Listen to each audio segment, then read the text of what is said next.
Hey everybody, Marcy sent in a screenshot of what she'd like to see here.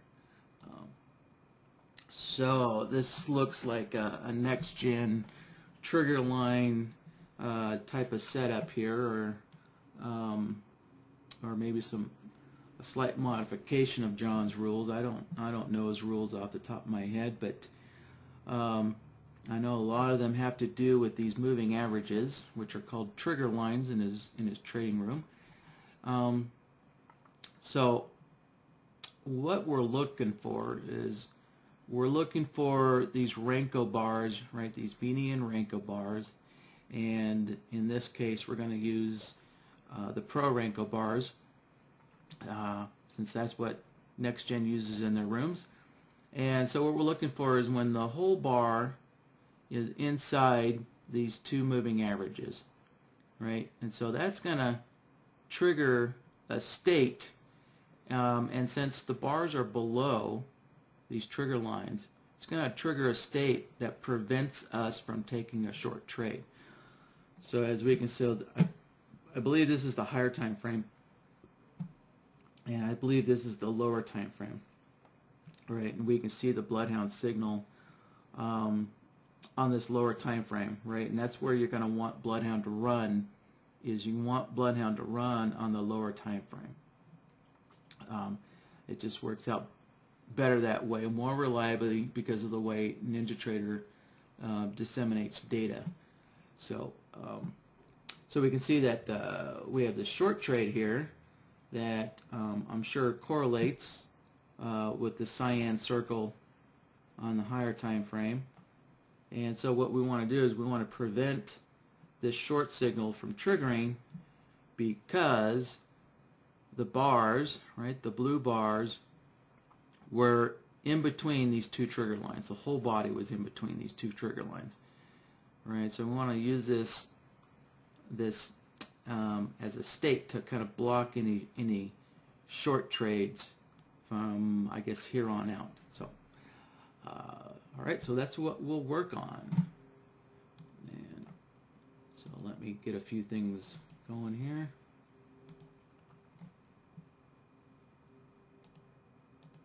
All right. Okay, so I already have a chart set up a little bit here, and what I've done to simulate these trigger lines is, right, this my cyan moving averages. I already pre-built those to save some time, but what they are is, let's see, okay, yeah. So one of them is a linear regression of an 80 period, and the other one is the linear regression, right? So we can see in the input series, it's the linear regression 80 period again, and it's inputted into the EMA, and it's smoothed with a period of 20, right? So that's what I'm using. So the solid line is the linear regression 80, right? So that's going to be the faster one. The dashed line is the linear regression 80, but smoothed with an EMA 20 period. So what we'll do is we'll find situations like this. I couldn't actually find an example that matches, you know, this trade here, but we can build the condition anyways. So I'll use this area right here to build that, because I have oh, actually, maybe not. I think I'll have to use this over here. It's kind of hard to tell if the whole body is inside the two moving averages. It looks like I might have one body. Let's see. Now, I won't know until I actually build the BloodHound condition, but it looks like maybe that candle, the whole body's inside the moving average. It's a little tough to tell. Guess I could stretch the chart out. So yeah, it looks like it. But I think over here, this is a better bet. So I definitely can see that this bar, the whole body's inside the moving average. So, all right, so we'll work on this area here. So when you start building a condition, right, the first thing you want to do is, find an area that's ideal on your chart to start working with, right, just to give you a starting point. And then after that, once we kind of built the solvers, preliminary set of solvers, and we think we've got it, then we'll scroll through the chart and see if anything needs to be adjusted. So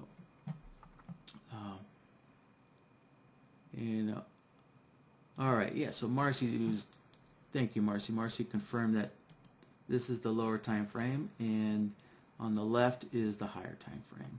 So, all right. Vittorio is asking, I guess he's asking, what are two different instruments? And no, I'm going to assume that these are not two different instruments. These are the same instrument. Okay. Yeah, Marcy's saying they're the same instrument. So, and I kind of know that just because I do know a little bit about the next gen system, and they use this multi-time frame type setup here. They use two different sized Renko bars, which kind of creates two different time frames there. So different scale. So let's see, Vittorio, you're asking different scales. Different scales. Well, yeah, I guess you could consider them as different scales.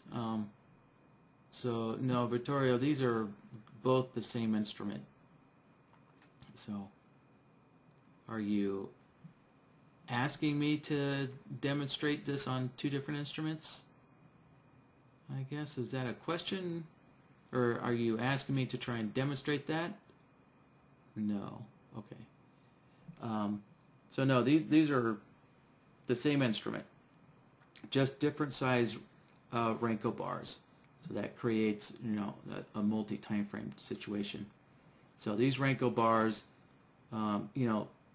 even though they look the same size, I guess the higher time frame is just scaled down so that the bars look the same size. But the chart on the left, these bars are actually much longer in ticks.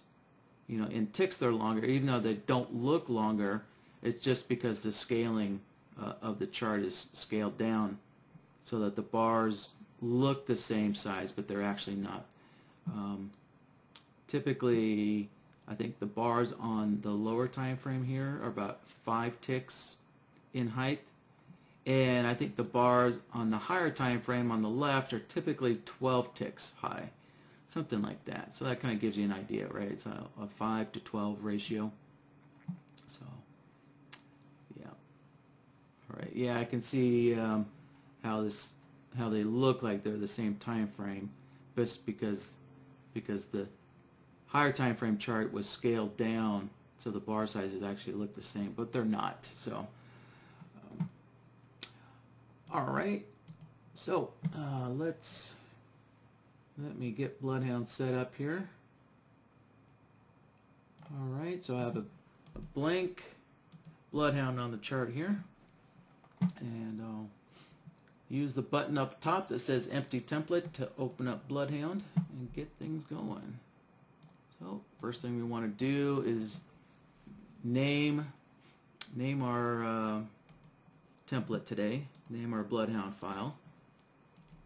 So, and oh geez, I can't believe I forgot to say this. Happy Halloween, everybody. Hope you guys have some fun. Trick-or-treaters coming by tonight. I know my first year up here in Idaho, my neighbors had invited me to go trick-or-treating with them and their kids. So first thing I did is I grabbed my my pillowcase and just joking about the pillowcase. But no, I was looking for a costume to kind of wear, and it was so cold that first winter up here in Idaho. I had nothing I could wear that could keep me warm. I think it was below zero that winter. So what else could I do? But I went dressed as a skier. It's the only thing I could find that would keep me warm, and it was still cold that night. So luckily I had a ski jacket that still had my ski tags on it, my ski tickets on it, and all that stuff. I put everything on. The only thing I didn't wear was my ski boots. You know, that was kind of difficult walking around all night in ski boots. So, all right. So, So what we're doing here, let's kind of figure out how we're building this condition. Right. So what we're looking for is we have the high of the bar, and we have the low of the bar. Right. And so what we're wanting to do, at least in when price is moving up, we can see that the high of the bar, right, the high of the bar has to be below, you know, our slower moving average, our smoothed moving average, and it has to be above our faster moving average. Right, so we have two states here that we need to build, and the same for the low of the bar. Right, so the low of the bar has to be above our faster moving average, and the low of the bar has to be below our slower moving average. Right, so that's the first thing we're gonna work on.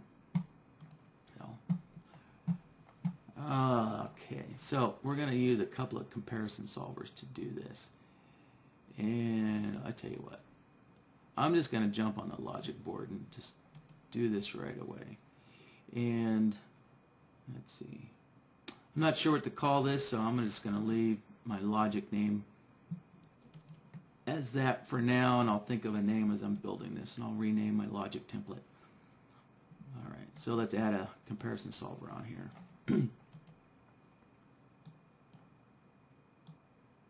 Alright, so let's compare the high price first. We'll compare that to the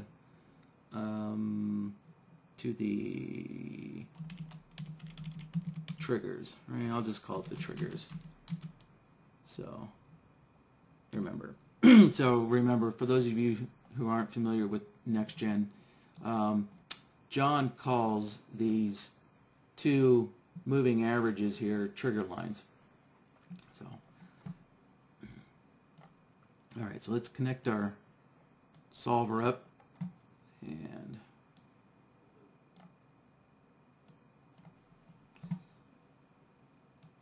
alright, set up the display a little bit. Okay, so we're going to compare the high to the various trigger lines. Yeah. So first thing we'll do, we'll put the high in indicator A. And the way we can get the high price is we're going to use Chameleon.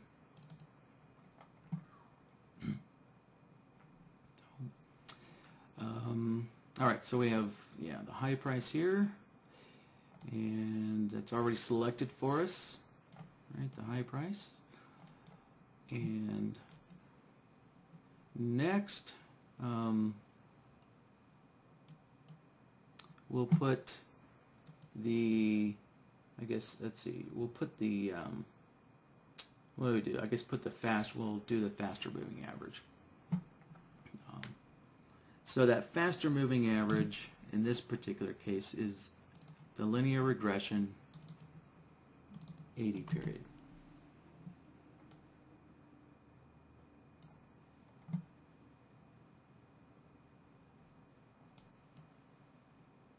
Alright, so that is the solid moving average here. And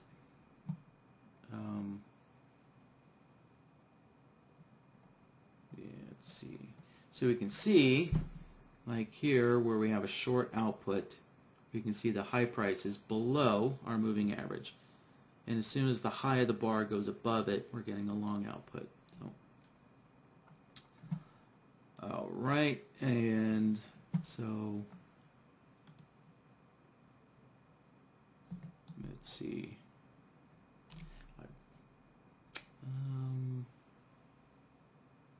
Yeah, I'm just trying to think of a name here. We'll leave it as trigger.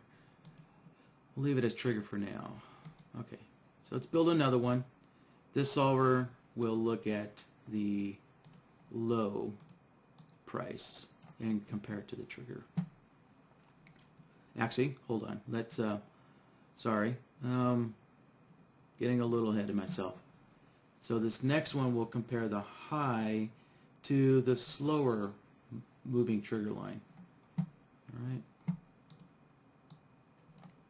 So, and this one's called the trigger average or the average trigger, something like that. I can't remember which. So we'll just call it the trigger average, right? Because the slower moving average, it's the linear regression smoothed by an EMA 20, so it's an averaged of the faster moving average. All right, so once again, we're going to change or set indicator A to our high price, like so.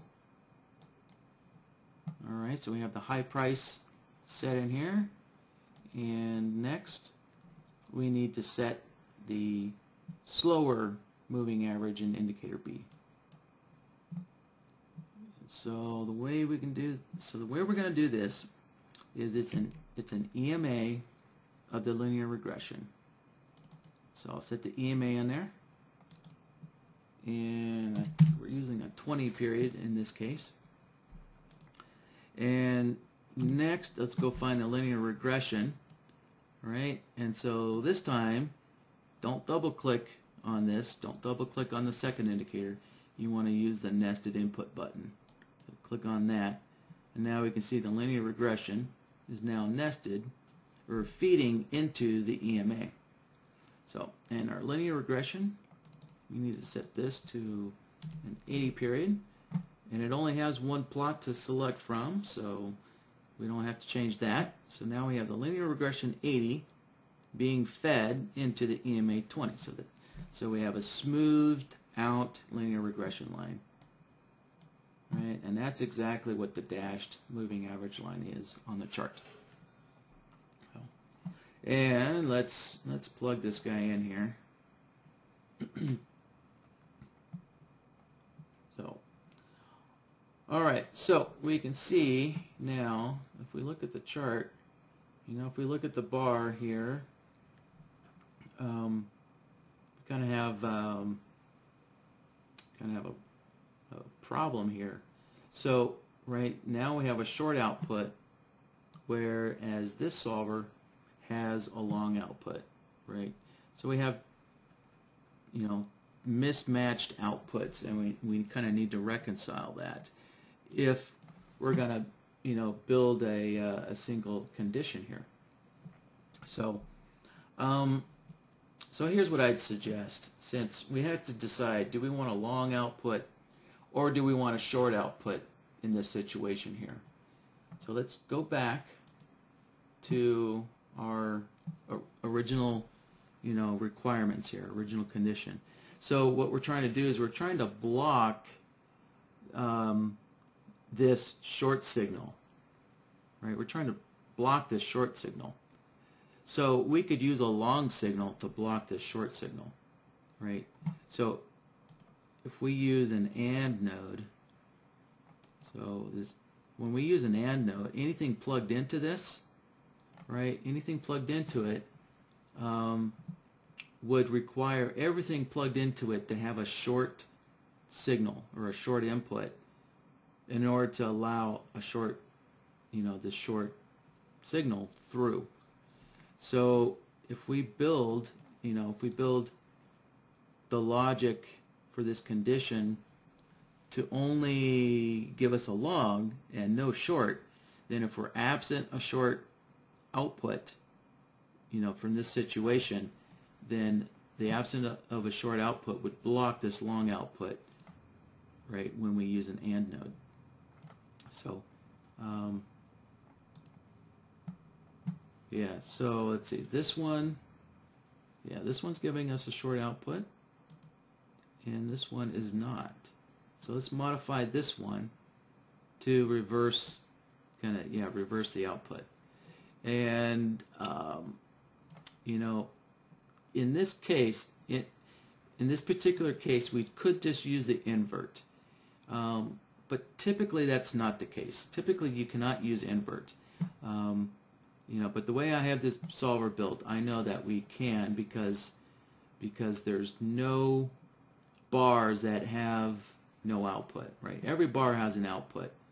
So we could actually use the invert, but I'd say as a best practices, I wouldn't do that.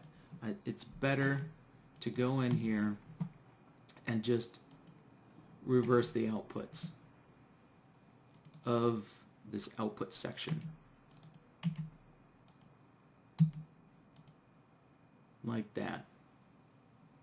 Right? So the way you can reverse the output for the comparison solver is, if you have ones in the top section here, you can just set them to 0 and put ones in the bottom section, right? So we had a 1 down here for the short output. I just set it to 0 and I set the upper one to 1. So I've reversed my outputs here, and that reversed the solver. So now, as I look at this, let me scroll back to where we're working. There we go. All right, it's always nice to outline it with a rectangle or a circle, so you can find where you're at again. Yeah, so if I look at both of these, I can see they both have a short output on this bar in question here. All right, so let's now tie both of these into the AND node.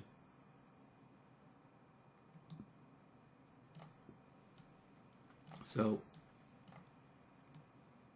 what we've built so far is you can see that when the whole candle is below the upper, when the whole candle is below the upper moving average, we're getting a short output, and that's because we've only built a condition that looks at the high price, right? So let's see, I can rename this AND node here, and I'll just call it the high for now.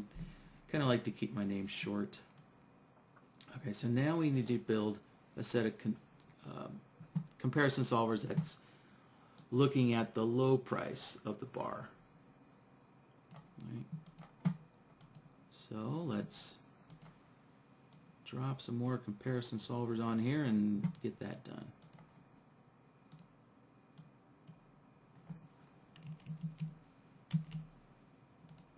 Alright, so I'm just copying the name from that solver over.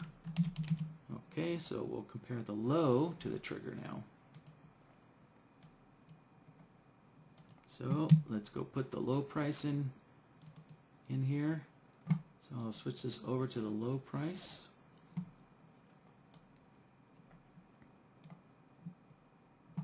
And now we'll switch indicator A over to the moving average.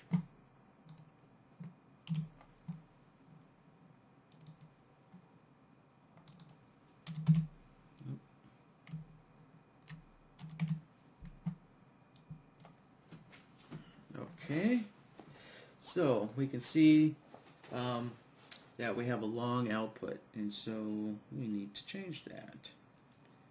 So the way we're going to do that is the same way we did it last time. We'll just reverse our outputs here. Set that to 1, right? Set the short output to 1 and set these others below down here, set them to 0. Okay. So there we go. Now this solver is giving us a short output here.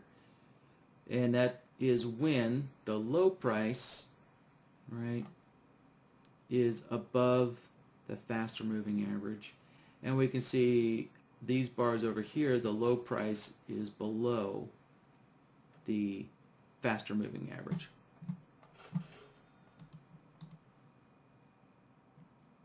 All right, let me drop another comparison solver on here.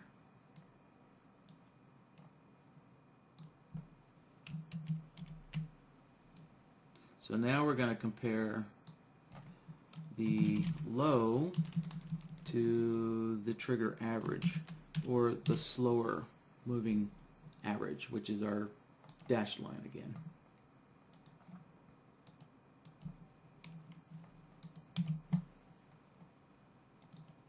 Okay, so we're going to use Chameleon to get the low price again, like so. And now we have to set indicator B up to be our slower moving average. Alright, so once again we want the EMA with a 20 period. And next we'll go find the linear regression and use the nest input and change the linear regression to an 80 period. And we're done with that. And we can see that this time our solver defaults to a short output, so we're good there. So let's grab another AND node.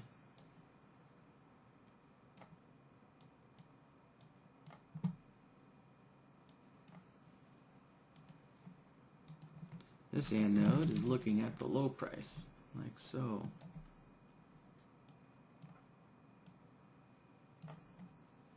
Alright, so we got two conditions. One condition is looking at the AND.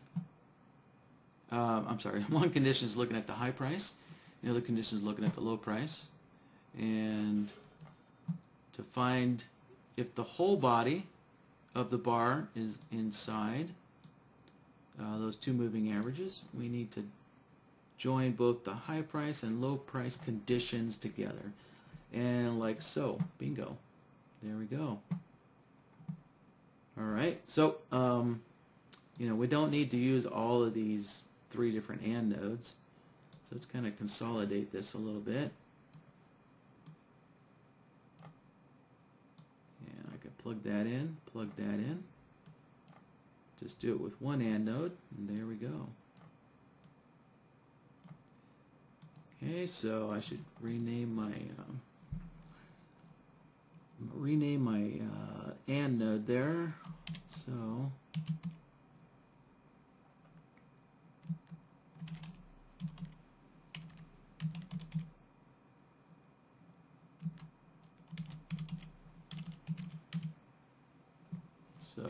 you can see this AND node got pretty big when I put a long name in there. So that's kind of why I like to keep the names as short as possible. So alright, so that's kind of does it. I think that does it for this particular case. Let's see. And yeah, so we can see here that we don't have a long state when price is coming down, right down through the trigger lines. So let's build that state. And let's see. We do have one bar. Oh, there we go. And okay. So there is a subtle difference here, and hopefully you guys noticed this. But look at the position of the slower moving average here. See, the slower moving average is below the faster moving average, and we got the short output. Right, if we go back, let's see, where was that? Here we go. And oh no, actually, yeah, this is correct. None of these bars are actually inside, fully inside the two moving averages. Yep, they're not fully inside. So the low of this bar here was just below that moving average. So yeah, same there. There we go. There's a couple more like that. Okay, so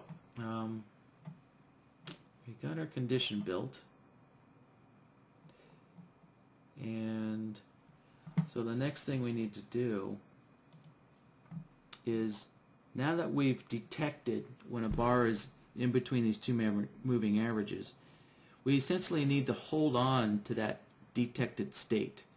Right? We need to hold on to that state so that it blocks the trade signals afterwards, right? Because this short entry signal afterwards, right, came several bars afterwards. So we need to hold on to this state here, and the way we can do that is we can use the toggle node to hold on to a state.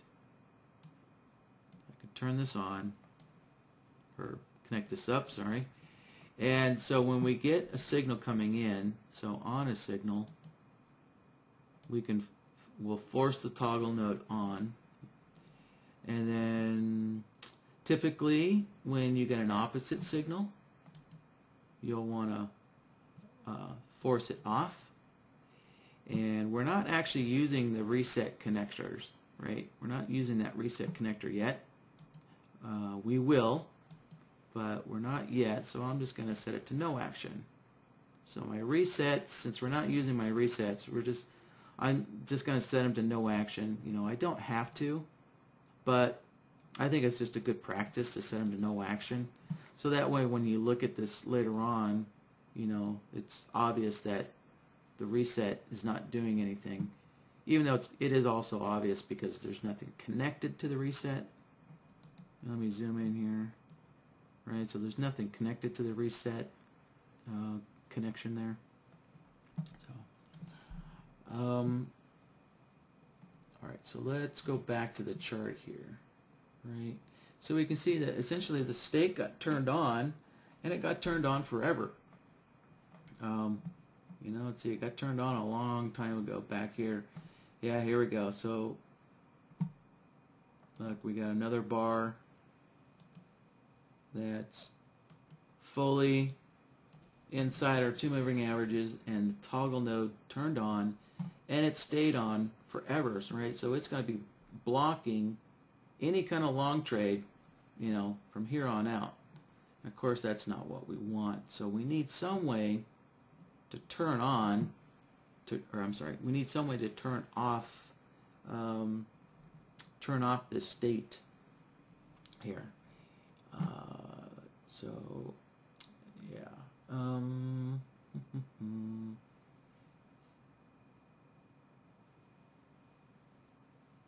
So, just thinking this through a little bit. Yeah, so what we're going to need to do is, essentially, I guess, see this part, Marcy didn't kind of address this part, but I think it's safe to take an assumption here. And what we'll do is we'll find when the bars completely are outside of our two moving averages. Yeah, yeah, I think that would be safe to do. We'll find when our bar is completely outside of our moving averages. And kind of looking through, so it kind of looks like whenever we find these inside bars, it looks like this slower moving average is always above the faster moving average. Let's see. So I'm just going to scan through the chart a little bit to verify that.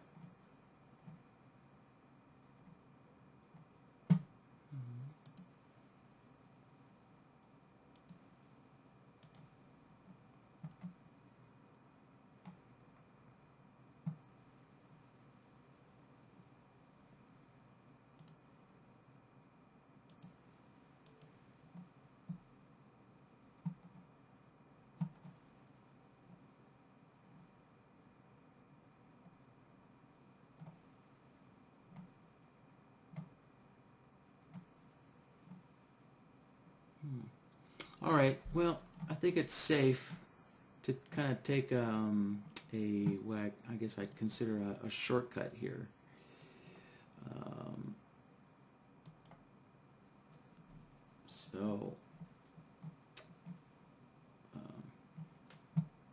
Here, I guess I'll just start working on this area here.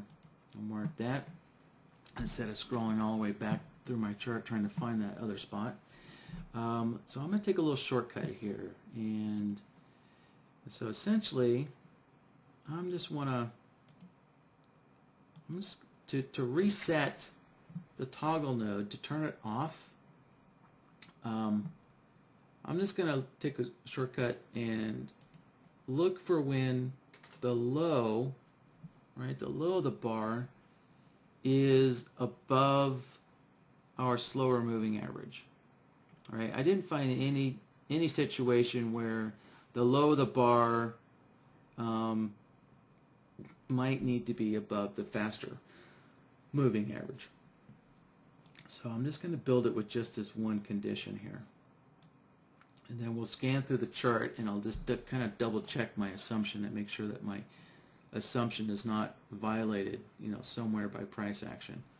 So, yeah, all right. So let's bring BloodHound back up here. Okay. And scroll that over so we can see that.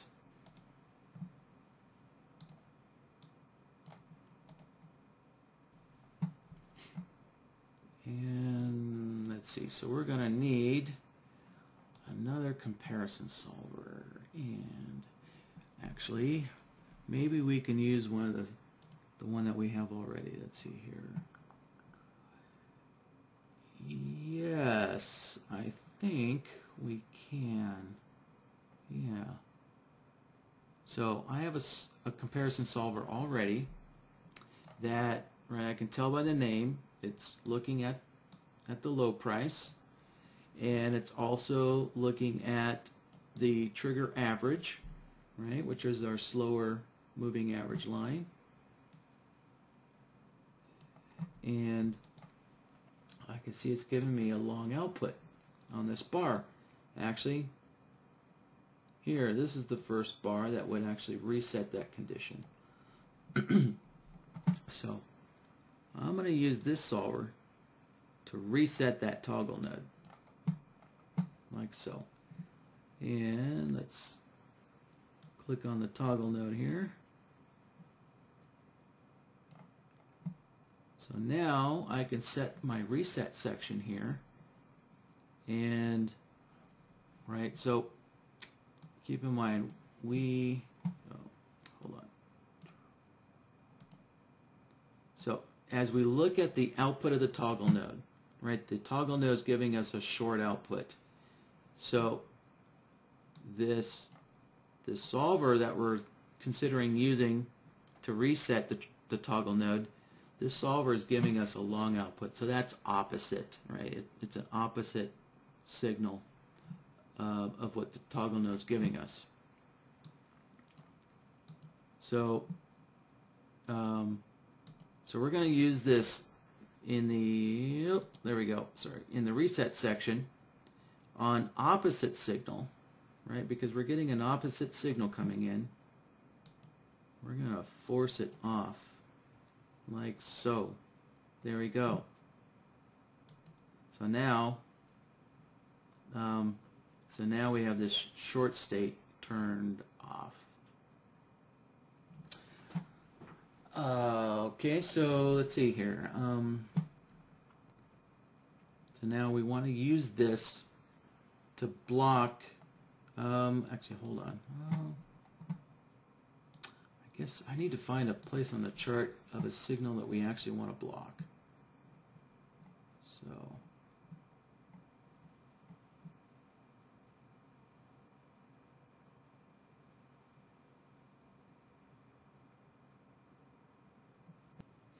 I guess the thing is I don't know what determined this short signals here.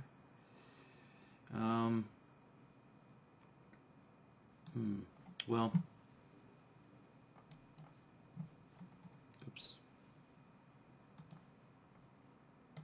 Let me pull this back up. I do kind of like to show you guys full examples to put it all in context. Makes it easier for us to understand. You know, when you talk about things theoretically, it's sometimes a little difficult to visualize it. So,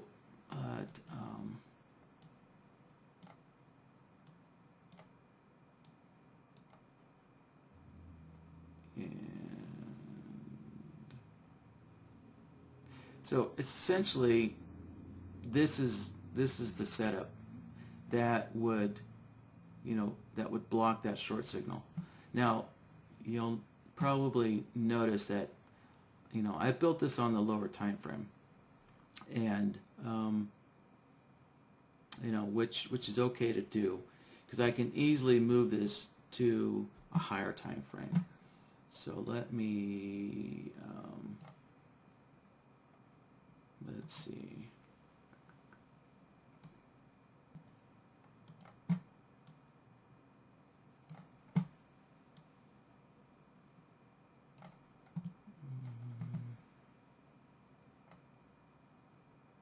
Yeah, all right, so let me build a higher time frame chart here. And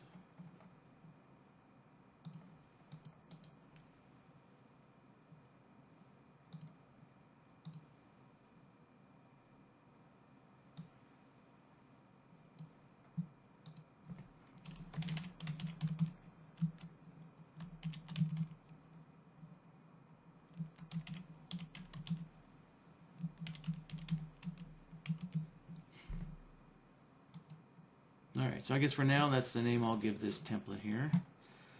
And I'm going to close that out, save it. Okay, so what I'm going to do is to set up a higher time frame chart. I'm going to save this. I'm going to save this chart template and use today's date. Alright, grab this other chart and load that chart template.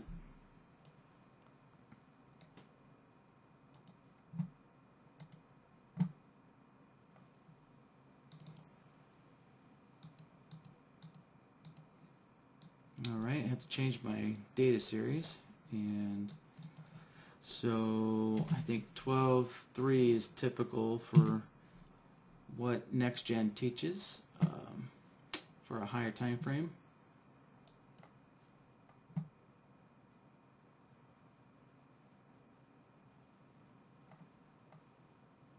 Alright, so while that's building, let me open this back up here.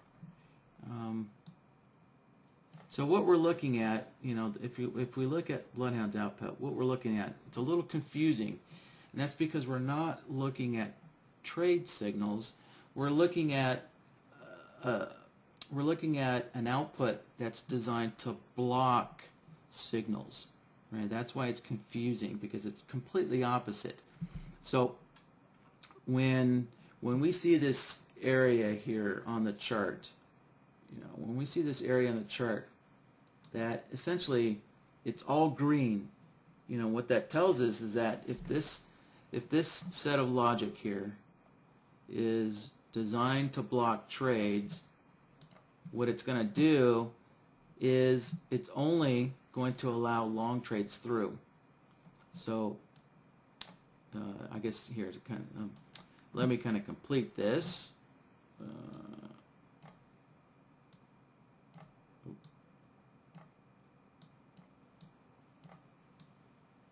So to really kind of finish this off is you would do something like this.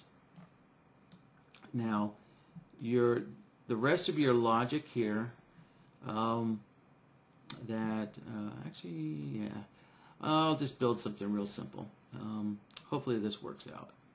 So I'm just going to build a very simple trade signal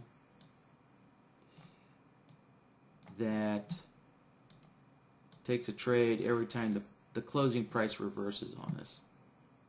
Right? So we can see whenever the closing, whenever the bar reverses, it gives us a trade signal.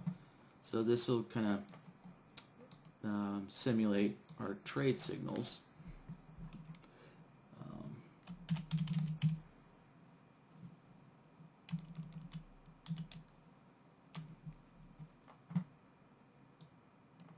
And so really this would kind of be the completed picture here.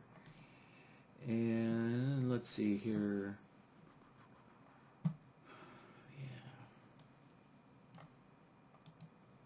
All right, so remember this white triangle, this triangle, what it's identifying is it's identifying an area where only long trades can be taken, right? Because since we're absent, since there are no short outputs, short trades cannot be taken because we're using an AND node, right? And now in this brown area where we have long and short signals at the same time, that would allow both long and short trades through. So, right, so if you're essentially we could say hey, these moving averages are kind of saying that we're in a long trend, right? Prices above our moving averages, so we could build another solver that would say that we can only take long trades here to kind of filter this out, right? So remember, what we're looking at is only designed to block signals. It's only designed to block short signals in this one area, right? So it's not the whole kind of trend or signal permissive, right? It would take another it would take more solvers, another kind of group of logic to create another trend direction filter to say that we're only going to take longs now because price is above our moving average, right? So just don't get confused when you see this, because this is not the whole picture, right? It's just the one single component of this system. So let's take a look at essentially the final output here. Oh, hold on, actually. Let me mark a few things. So we can see we do have a short trade signal there. Right, we have a short trade signal there.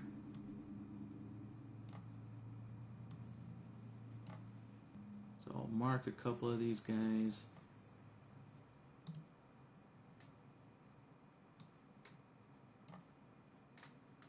All right, so what we're going to expect is that in this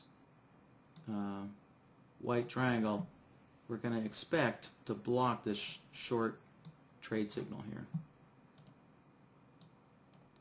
So we take a look at the final output there, look at the chart, and there we go. This short trade signal got blocked in this one particular case, right? And then, of course, once we're outside this area, we can take short trades and long trades both, right? And we can see that it allowed a long trade inside this area here. Right, so we need another set of logic to block this short trade, since essentially I guess we're no longer in a downtrend anymore, I guess you could say.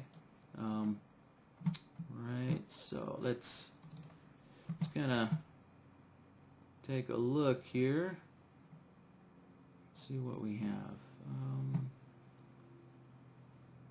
Yeah, so it doesn't apply to any of this. Let's see.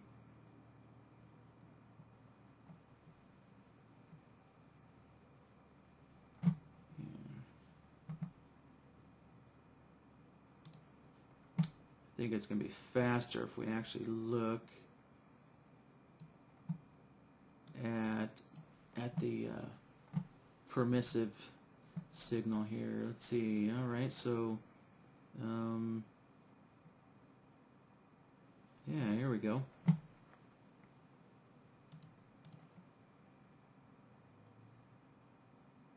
So that short trade signal should have been blocked. And that long one should have gone through.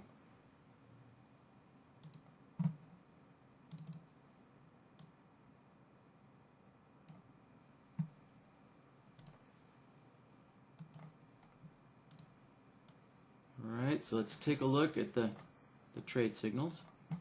And there we go. So we got a long and we got a short, and we're expecting to block this short trade. And we have another long trade here. So let's take a look at the final output.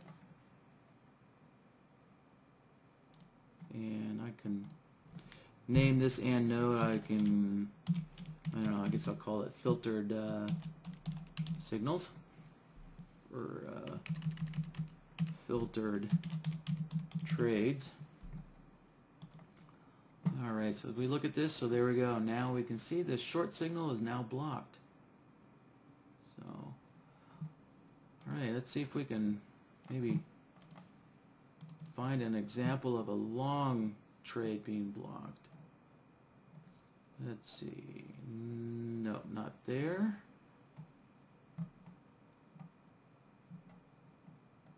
Let's see, this is short trades in here. I think we've looked at enough short trades. Let's try and find the long trade. Okay.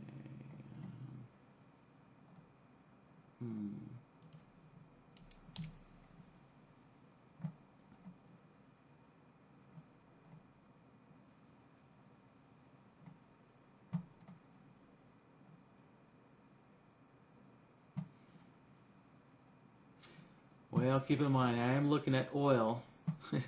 Oil's been in a downtrend for quite a while, so oil doesn't want to be giving up any long signals, which I guess is a good thing. Let's see. No, that's...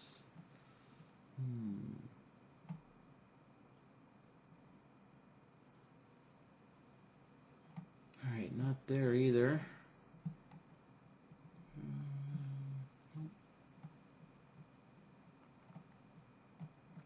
And I'm at the end of my chart.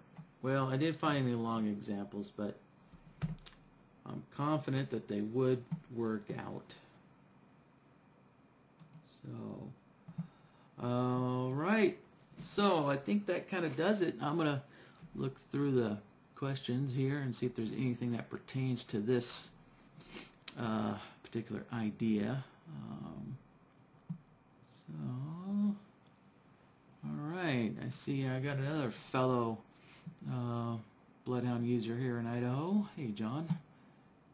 Okay, so Marcy is asking, instead of the toggle, can you use the signal extender to extend the signal so that short trades are not taken? Oh, of course you can. You bet. Yeah. Let's see. Okay, so, you know, actually... I got a little off topic here. Didn't quite finish showing you what I was going to show you. But yeah, let me address Marcy's question first. Let's see. I'm going to get rid of the higher time frame chart. Okay, so we're on the lower time frame chart here.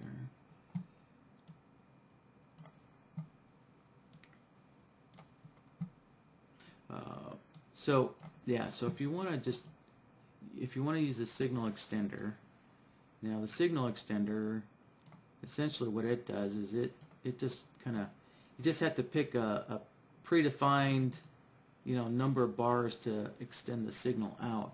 You know, so let's say we want to block, I don't know, 15 bars afterwards. We could do something like that. So here, let me find a situation. Alright, here we go. Back to here. Alright, so here's our first bar. Okay, so if we look at the signal extender, and I need to...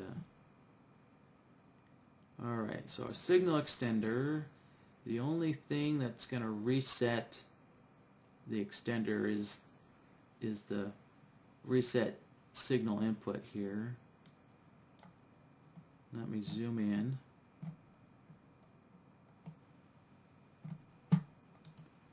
Right, so we can see we have this reset connection, and so this reset signal is set to true, but since there's nothing connected to the reset connection, this is not going to do anything. This is not going to reset our counting. So the signal extender is just going to count 15 bars and then turn itself off. Right, so there we go. So there we go. It just counted 15 bars out and then turned itself off. So that's a way that you could just say, just block, block stuff for a fixed number of bars, no matter what. So, and of course you could use this, and it does have a reset connection. So if you wanted to design some logic that says, hey, it is okay, to take a short trade if something else happens, then you could reset the extender and then allow short trades to be taken again before the 15 bar count is up. So, and of course, keep in mind you do need to put an inverter on this guy as well in order for it to really block signals. Right. So here, let's get a little crazy with this guy, and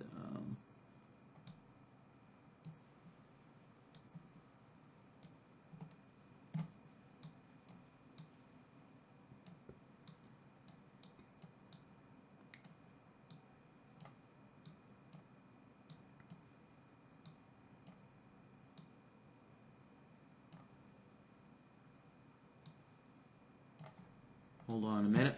I should, let's see, let me draw this guy out here. Okay, so we know that, so we know that the short trades are being blocked up there. There we go. So there's our area where the short trades are being blocked. And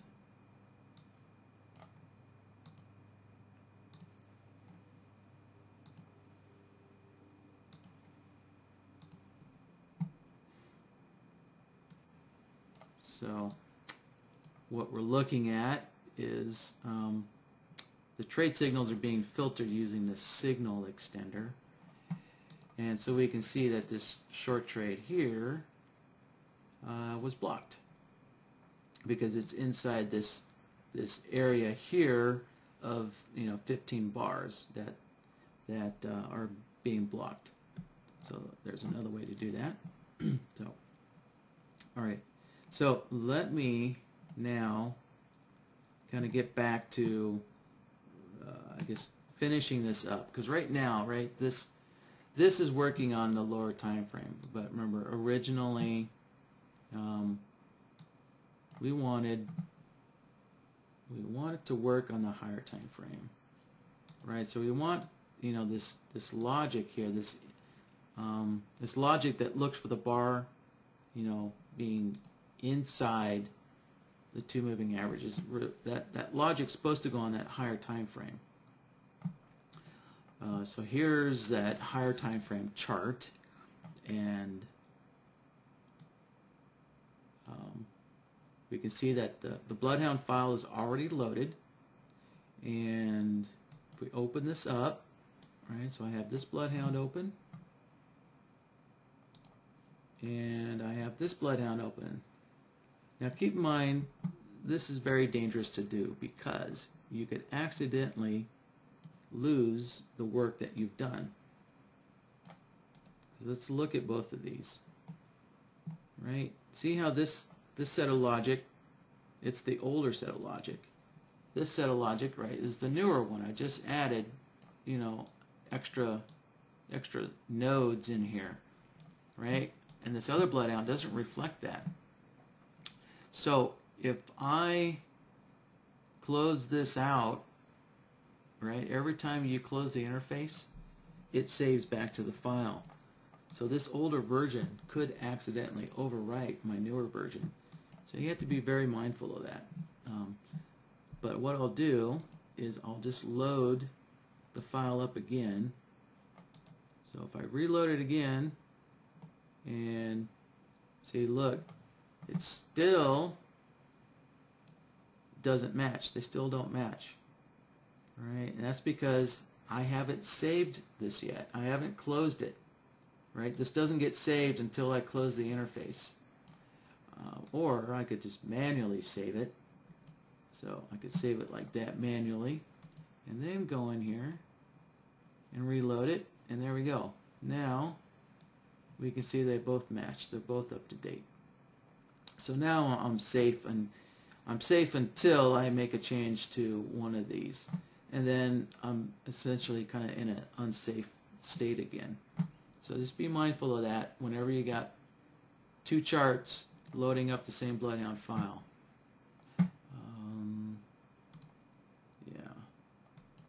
All right. So this BloodHound, this one is coming from the higher time frame chart here, and let's see. And look, if you notice on the chart, it's giving me a warning here that I need to press F5 to update BloodHound, right? And that's because I just loaded. I went and I loaded a new template file. So I have to get NinjaTrader to build all that data for me. So I'm going to press F5 on the chart and get all that data built. And now I can go in here. And so what I want, what we're getting at, is we want these solvers here, we want them to work on this higher time frame chart. So the way we're going to do that is we're going to go to our solver tab, click the chart button, and set that up as our higher time frame chart. So let's put this on the Pro Renko. So I'm using a 12.3 setting for the Renko bars. Right. And now the next thing I'm going to need to do is move my solvers down onto that higher time frame chart. So that's what these up and down buttons do. Now you can see I've got these 4 solvers now working on the higher time frame chart, like so. Now if I go to my logic, let me zoom in here.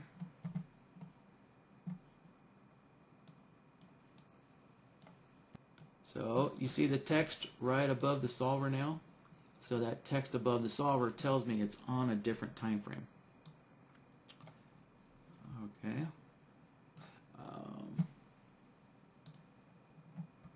So to demonstrate this, what we're going to do is we're just going to look at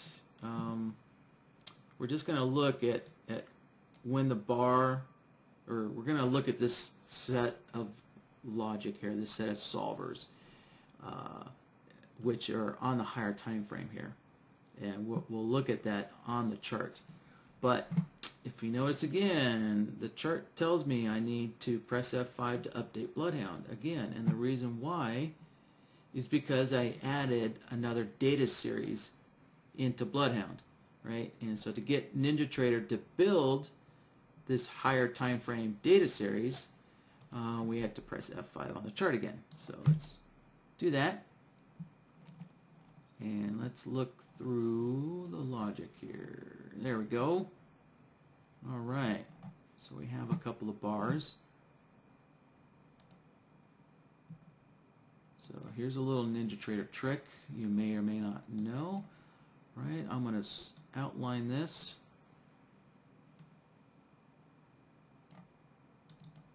And let's see, where is it? I'm going to set that rectangle up to, where is it? Here we go. I'm going to attach it to all of my oil charts. And let's see. Let me make this a different color so it kind of stands out.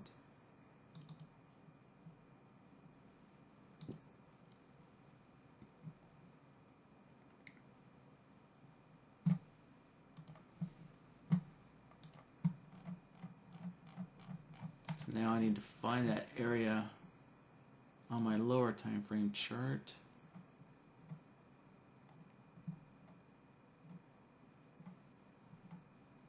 There we go. Here it is. Scale the chart down a little bit. Okay, so there's the same area across both charts. And all right, so now, right, keep in mind, I've only modified BloodHound on the higher time frame chart. Right, so as I look at this,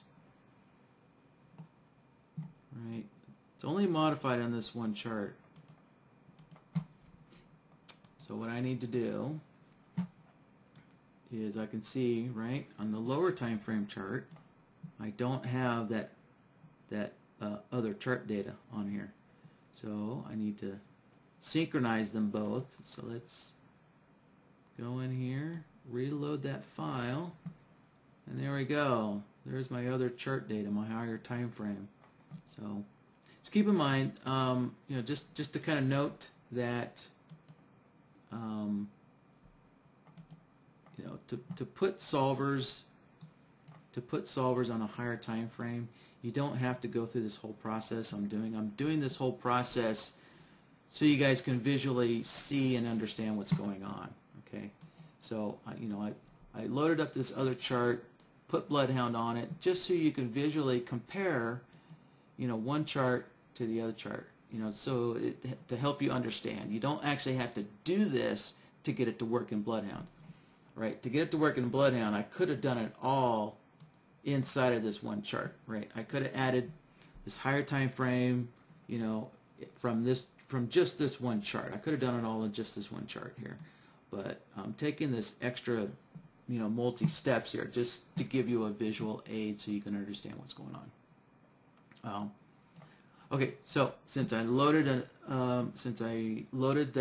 BloodHound file onto this chart again to refresh it, to update it, I need to hit F5 on the chart. And okay, so there. So now what we're looking at, let me shrink this up, I guess. Right, so what we're looking at are these two, right? So the signals on these bars, right, these two groups of short signals on these bars is what we're seeing on the lower time frame. So we can see how they match up. So it's kind of funny. Ninja Charter didn't quite synchronize our rectangles correctly. Yeah, it sure didn't.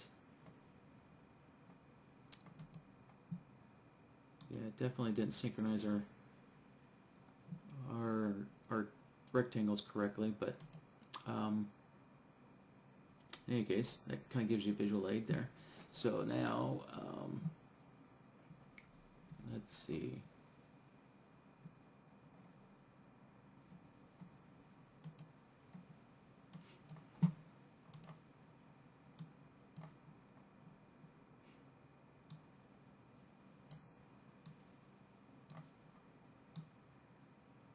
All right. I'm going to go back to using the toggle node.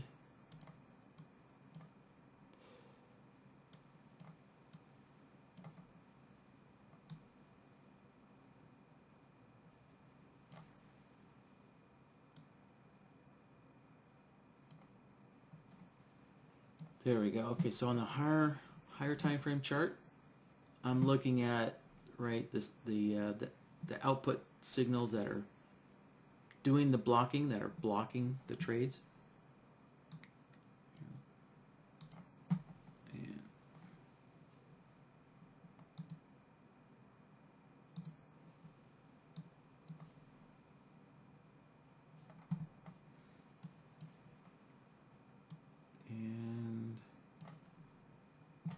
Okay, so what we're looking at on the chart is we're looking at the trades that are being blocked using the toggle node system here. Alright, so let's see. Yeah, so in this area, we shouldn't see any short signals. We can see that we don't see any short signals in this whole area there. Right? So all we see are long signals here.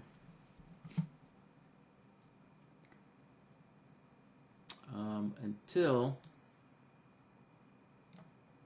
finally price kind of pops out of this area, and then we can see short signals are beginning to show up again.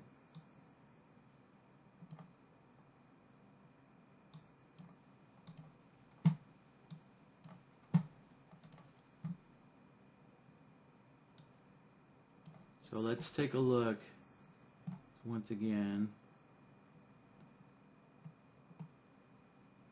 I'm going to take a look at the area where signals are being blocked. Oh, look at that. So I can see, there we go, this whole area. Alright, so the white triangle is kind of marking where we can't take any short trades. Yep. So all these short trades are being blocked inside the white area. So as I take a look at the filtered signals here, yep, I can see all of these reversal down bars like so. Yep, all these guys got filtered out. One more. Okay, so there, now I think I'm done. Alright, so let's take a look at the questions coming in here, see if there's any comments. Alright, this is John's first time. Hey, well, welcome, John. I hope you can make it to many more of these. So John, I must say you kind of jumped in here on your first time into I guess I'd say a mediocre advanced kind of topic here. So if this is a little over your head for the first time, don't worry about it. Unless you're a programmer, and then in which case this probably will come to you a little easier. But yeah, so this is a medium advanced topic that I kind of covered the first time here, John. Alright, so John, I'll get back to your question in just a moment. I'm seeing if there's any other comments relating to you know, what we just finished up here. Alright, so I think we're kind of got past this lesson here, so I'll move on to some other questions. Okay, so you just want to use the slope of the ATR, alright, to take a trade. Okay. Well, that's an easy one. We can do that. Alright, let's I'll get the CCI off of here, and let's put the ATR on.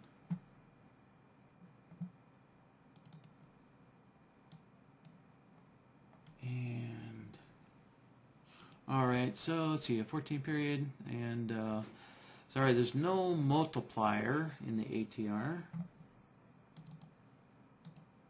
And let me make this ATR a little easier to read. Alright, make a lighter green.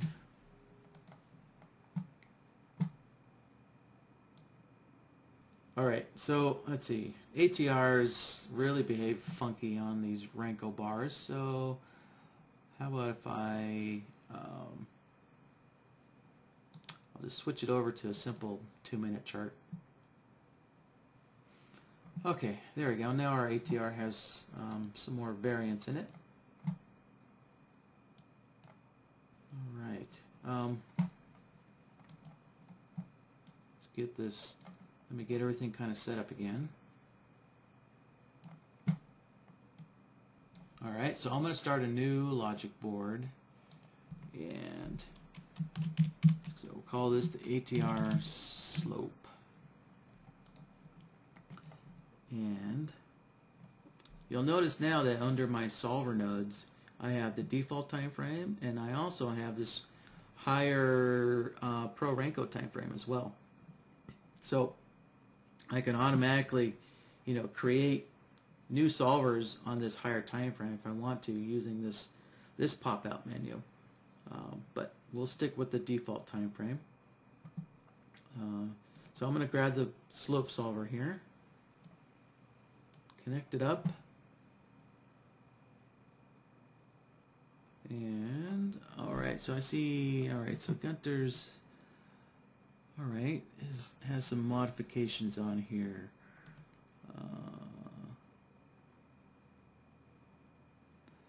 Alright, so we want to put the ATR, we want to smooth the ATR out with an EMA. Let's do that. Let's put this on the chart first. Alright, so an EMA, 10 period.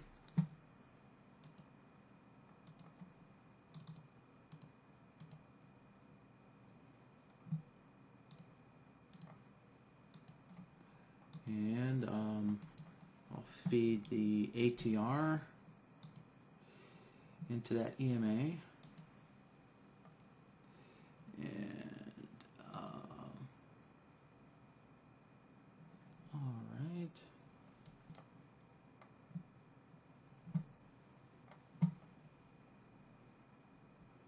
Yeah, let's see, Gunter, I'm not sure where you're getting the multiplier from, because neither the EMA or the ATR have a multiplier in them.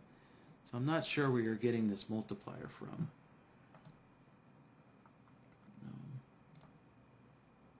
But if you have a custom indicator that has some kind of multiplier in it, then all you'd have to do is take the indicators I have and just replace them with your custom indicators that have that multiplier in them. So so essentially this is all going to work out the same.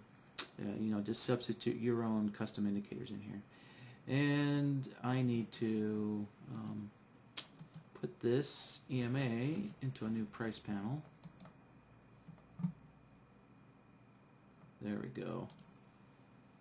Move up. All right. There we go. That ATR, that ATR looks a little friendlier now. Smoothed out.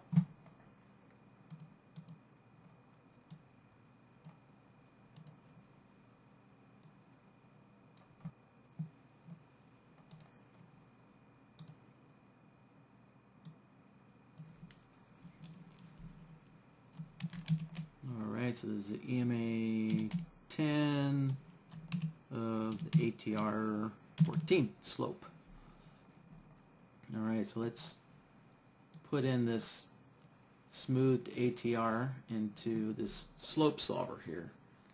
Alright, so we're going to grab the EMA first. Alright, put the EMA in there. Let's change the period to 10. And then we'll jump back up to the ATR. And there we go. And we'll click the nest button. Put that in there. We're using a 14 period. Like so. And bingo. That's it. That's all we had to do. So now with these signals, so these signals, you have a continuous, amount of signals here. So if you put this, logic into Raven, essentially you would get Raven doing this. It would, as soon as we get the first bar with a short signal, right, the open of the next bar, NinjaTrader would put you in a short position, and then it would reverse you, put you in a long position, and reverse you again.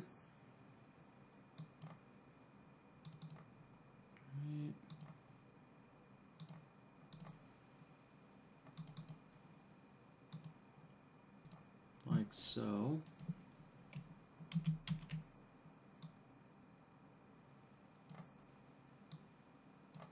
So that's how Raven would essentially trade that system, is something like that, right?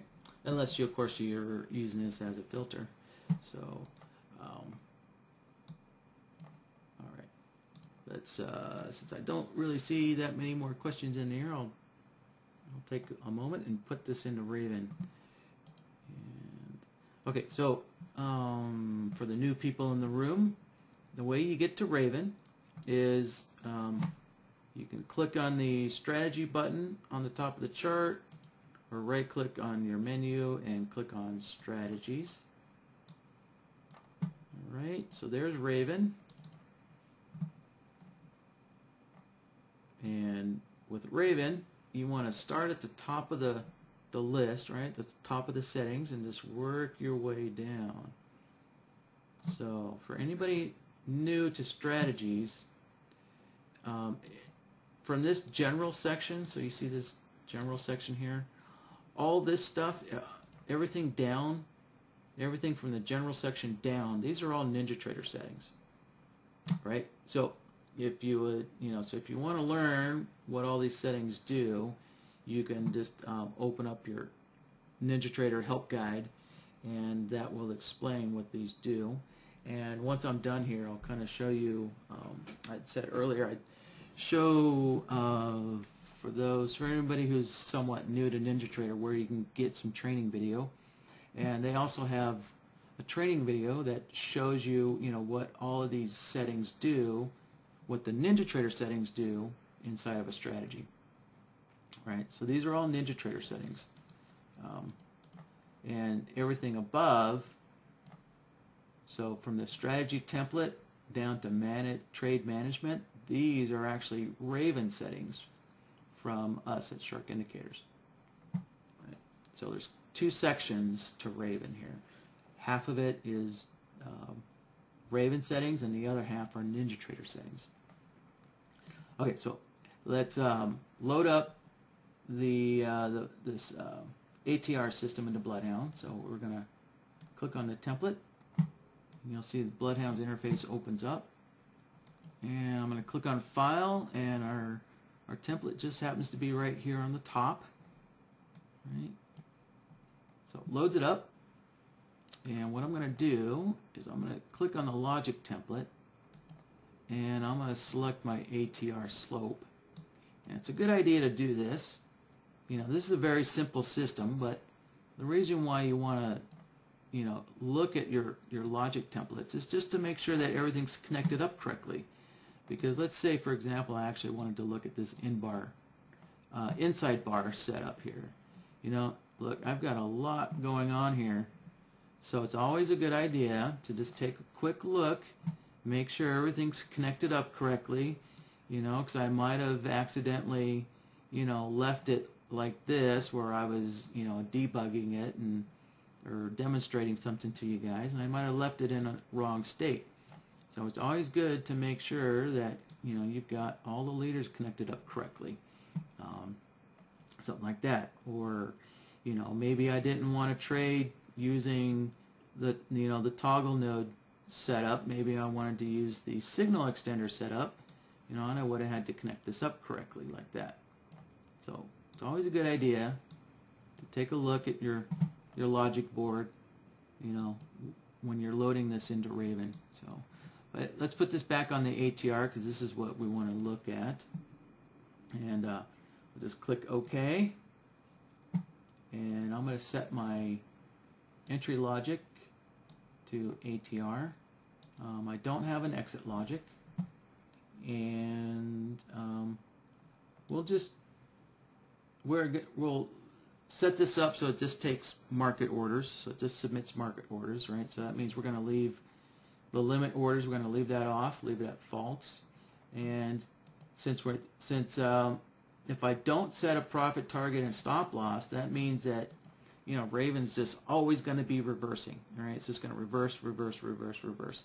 So we're always in the market. I'll just do an always in the market just to kind of demonstrate, how Raven would trade this ATR system here.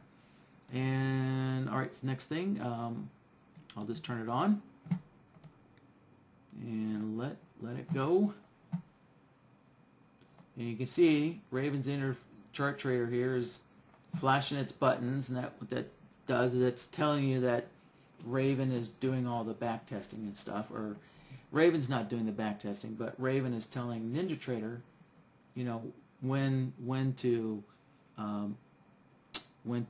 take the trades, and then NinjaTrader actually does the back test calculations. Raven doesn't calculate the back testing. NinjaTrader tracks all that data. So really all Raven does is it's just an interface. It doesn't actually do any calculations.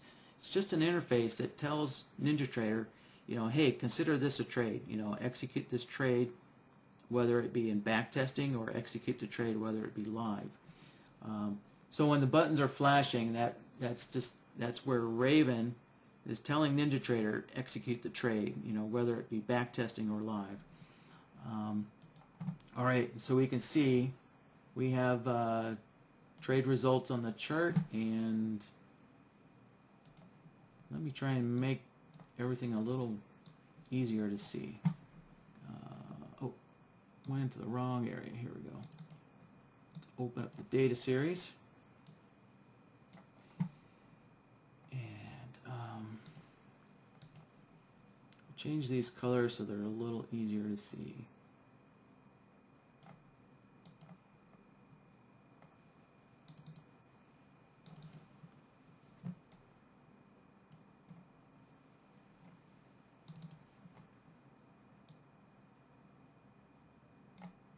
Alright, stretch this out a little bit. There.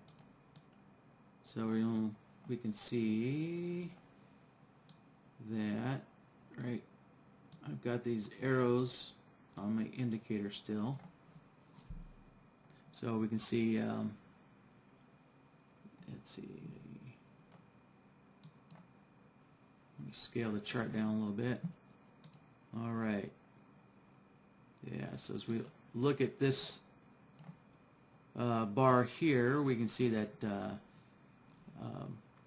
Raven submitted a short trade there, right? Stayed short until here, got out for a loss, and then took a long, right?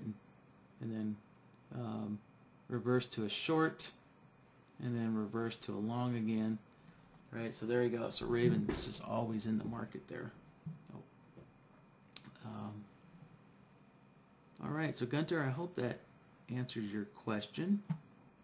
So, all right, so that's just using the slope of the ATR, like so. All right, so Drew is asking, how would you get BloodHound to recognize pullbacks to an auto fib levels?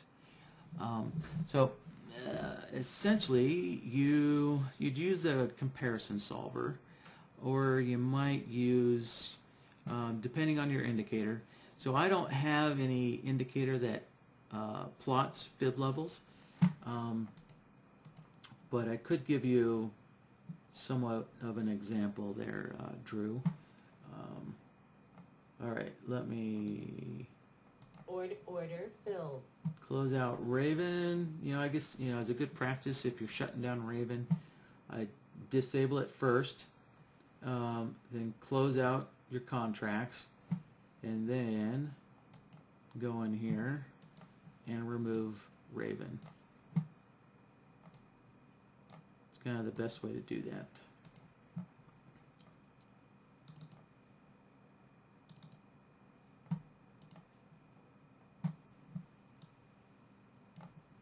All right, so Drew, the first thing you're going to need is, you know, an indicator.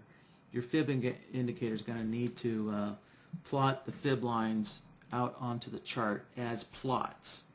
Okay, you got to make sure that your indicator is not using this fib tool, right? NinjaTrader doesn't have a way to read this fib tool here.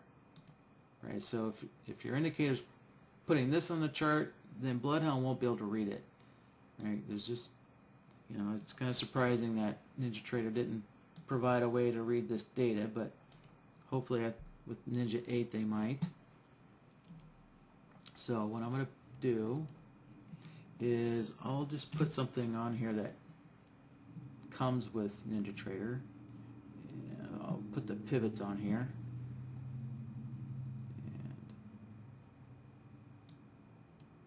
And there we go.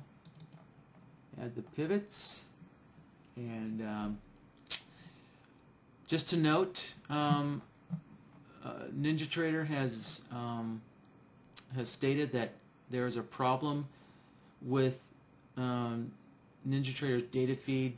So when you're using the pivots indicator inside of a strategy or inside of another indicator, in other words, in our case, if we're using the pivots indicator inside of BloodHound, that there's an issue with the data feed and you can't use this daily range type. So, or I'm sorry, not the daily. I'm sorry, the prior day high-low close. It has to be calculated from intraday data, right? So you can't use the daily bars, otherwise it won't work. The pivots indicator just doesn't work all the time. It doesn't work consistently. Sometimes it works, sometimes it doesn't. It's an inconsistent issue with NinjaTrader's data feed. So you have to use calculate from intraday data. In other words, what that's doing is the pivots indicator is using the chart data. Whatever your chart is set to, that's the data that's being used in the pivots indicator. Right. So I'm gonna just use the pivots indicator and just kind of simulate that, you know, these pivot lines as being like one of your Fibonacci lines. All right. And let me shrink the width down a little bit.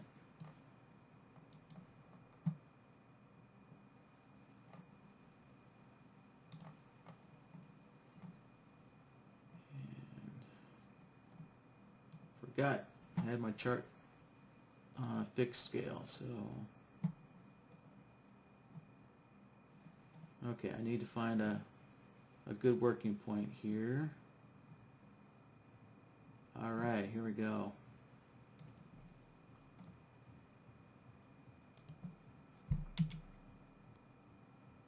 Alright, so let's just pretend that the red pivot line is our 50%, you know, retracement Fibonacci line here, right?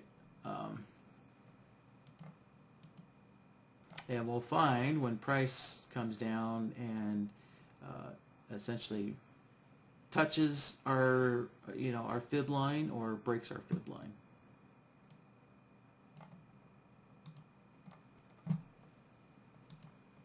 So let me create a new logic template.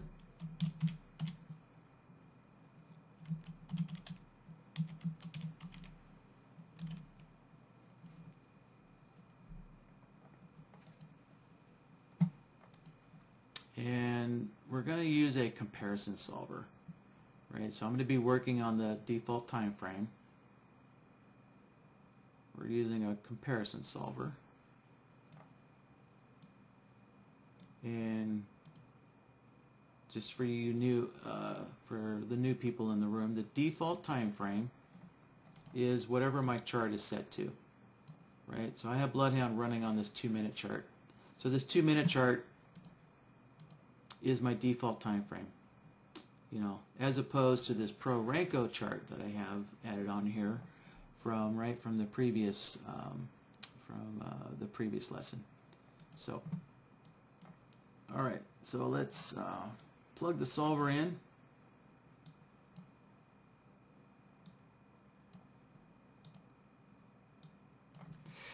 And so let's see.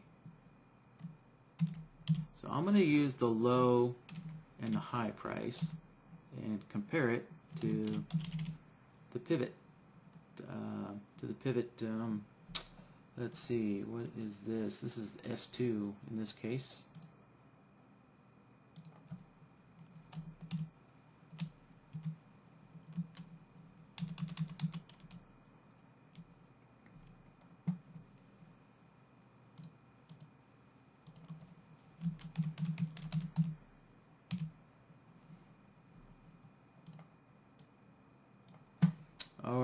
So since we're going to use the low and the high price and compare it to the pivot line, right, which is mimicking our Fib line, we're going to set indicator A to our high and low price.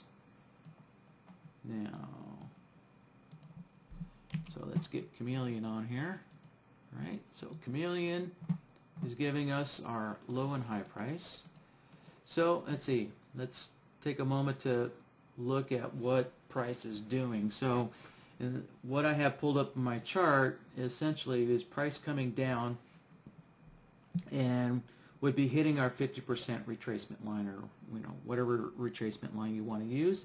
But we have price coming down, hitting the 50%, right? And so what we're doing, what we're wanting to do is we're wanting to look at the low price of the bar, and when that low price of the bar, touches our 50%, our Fib line, or breaks our Fib line, then essentially what we're looking for, typically, right, you're trading a bounce off of these Fib lines. So Drew, I'm just going to make the assumption that we're taking a bounce trade here.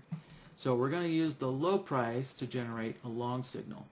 So as the low of the bar comes down and breaks our Fib line, we're wanting a long trade signal, right, to take a bounce trade off of that support line.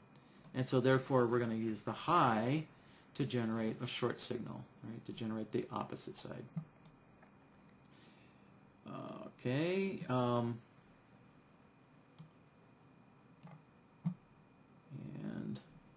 so the next thing we need to do is load up, whatever indicator you're using for your Fib lines there, Drew, but I'm using the pivot lines to illustrate that.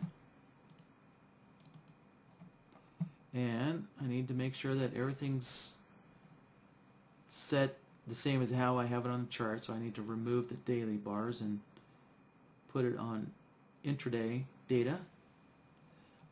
And in this case, I'm using, where'd it go? S2. Yep. S2. So S2 is, we're pretending is our 50% retracement. And so we can see our, our output is kind of backwards, right?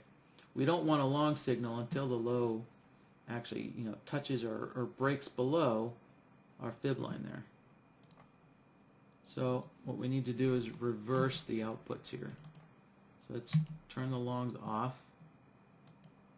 and we're going to reverse them. So I'll set a 1 down below here. Okay, so now there we can see when the low breaks below our Fib line, we're getting a long signal for that bounce trade. And we need to also reverse the shorts as well.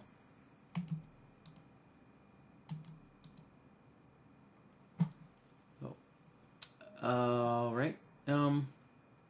Now we can see that we kind of have a little issue here. I mean, this is just a filter, so this obviously isn't the whole signal.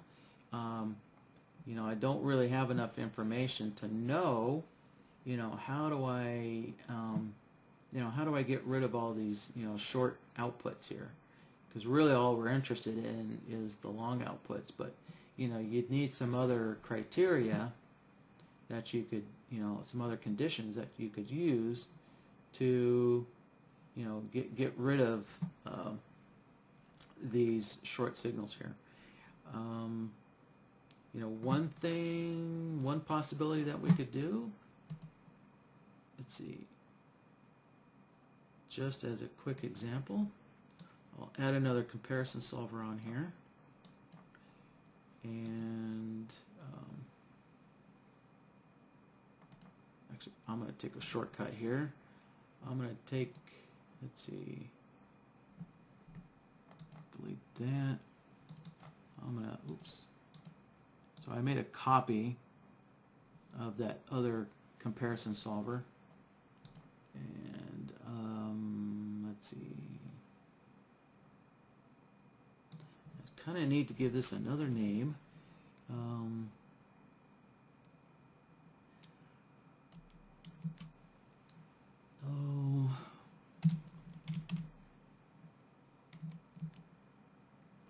Alright, can't think of a good name off the top of my head, but I'll just, I'm putting the word 5 ticks in here, and I'll explain why in just a moment.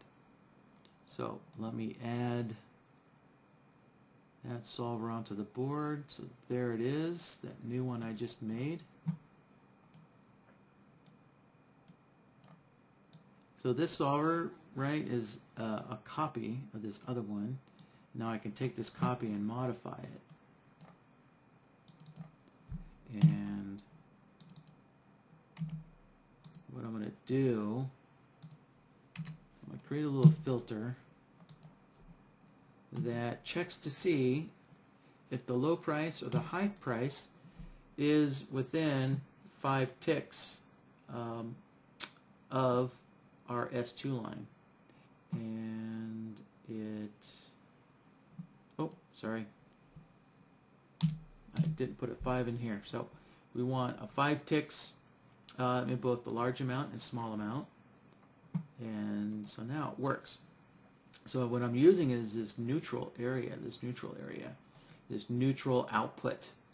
What this neutral output does is it creates, let me draw a line, it creates this 5 tick zone area. So let's see, 5 ticks,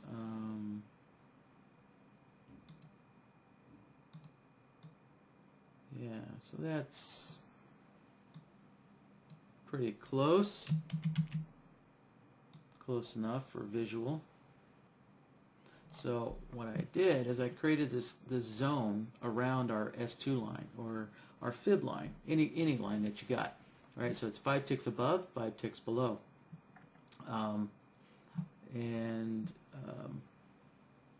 Let's see here. Okay, just a sec. I should. Oh, yeah. Okay, that's right. Actually, yeah, this is working good as expected. And see, normally when I'm using this kind of neutral area, usually I get a long and a short both. But in this particular case, because indicator A, we're using separate plots. So usually I'm using the same plot. So if I do something like this, right? So if I use the low price for the long and the short output, and we can see I'm getting a long and short output. And that's usually how this neutral thing gets used. But in this case, this is actually working out pretty good. So in this case, I have a little filter here.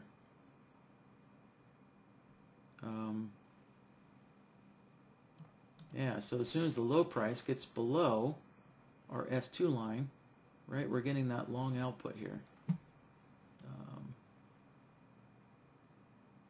So let's see. Yeah, I guess I could just use that solver alone. Let me just kind of take a look at this a little bit and see how this is working out. Yeah, well, you can see though that, you know, there might be instances, let's get rid of this, you know, there might be instances where price, you know, like on this bar here, we can see the low moved down too much. You know, it's more than 5 ticks away, so, you know, in this particular case, it didn't work out. So you, you know, you would have to, you know, adjust your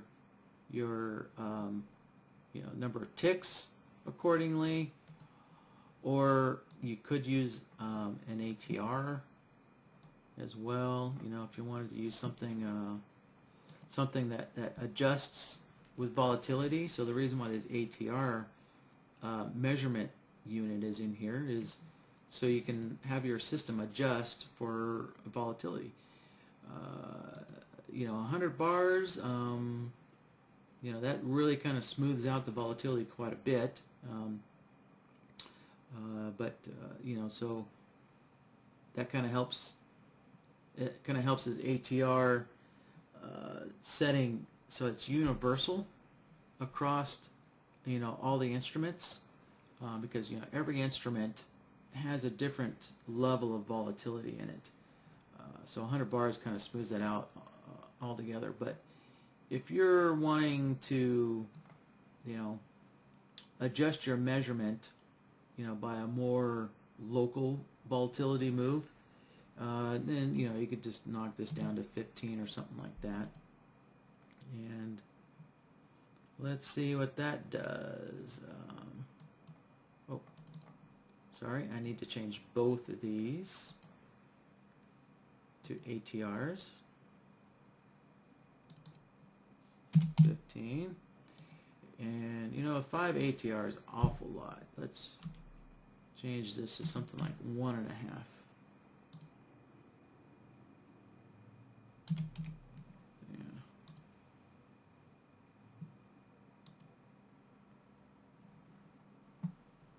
So if I adjust this to 1.5 ATRs, now we can see, at least on this bar, we have a long output. So this low price is, you know, within this range of the ATR, of that 1.5 ATR.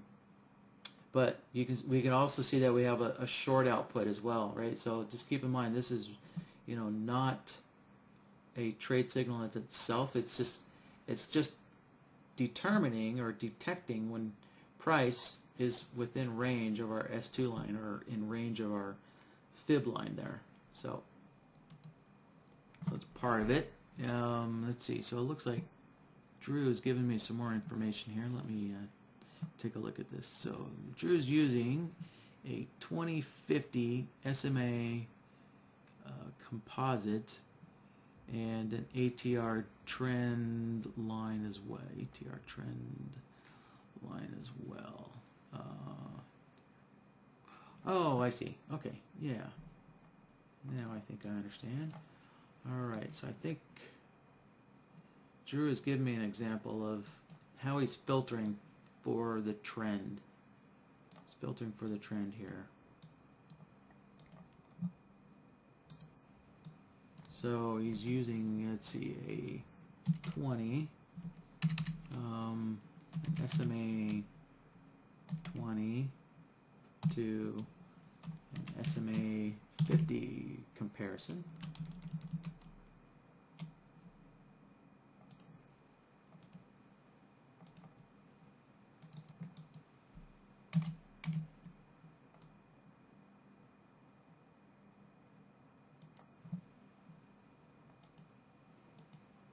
So I'll change both of my SMAs.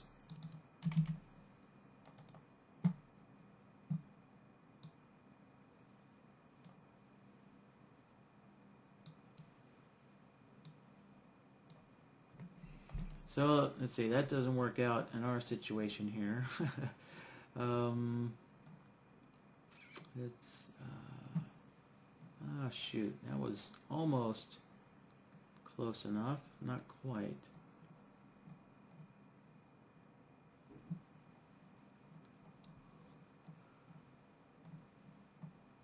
I'll see if I can find some place on our chart here that'll work with us. Here we go. Alright, let's see if we can get this to work here. So this time we're using the S1. Alright. So I need to change our comparison solver over so it's using the S1 plot.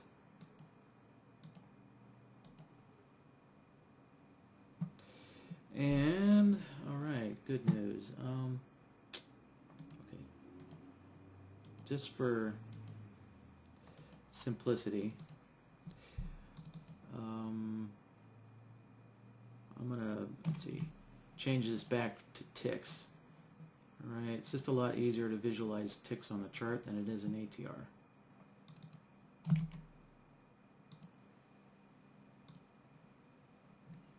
And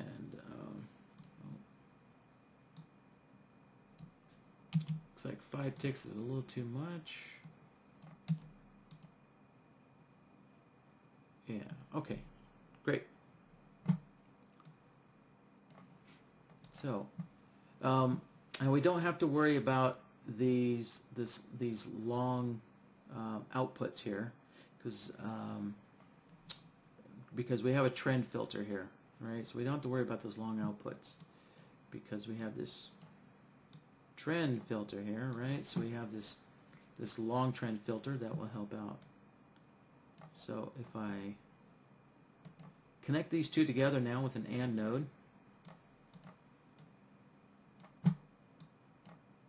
plug that in there, and add our trend filter. Well, there we go. So we got price, right, coming down, and you know, our low price kind of it breaks our fib line, and we get this long signal, like so. And then, you know, you might need some other conditions kind of to filter out some of this other stuff as well. But, you know, to answer kind of your core question there, Drew, you know, you know, this one solver here is really what is doing the work of, you know, determining, you know, when price breaks our fib line there. All right. Let's see. All right. So Drew's typing in some more clarifications here.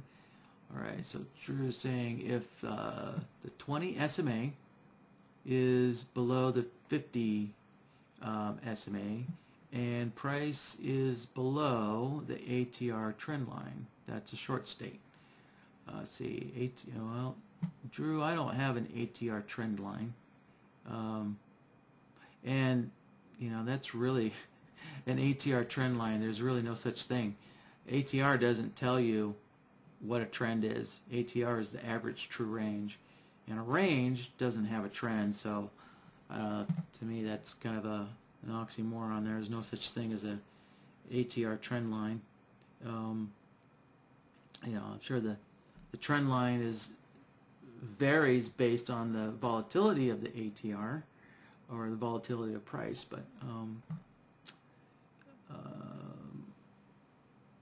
but yeah, I'm not sure what your ATR trend line is.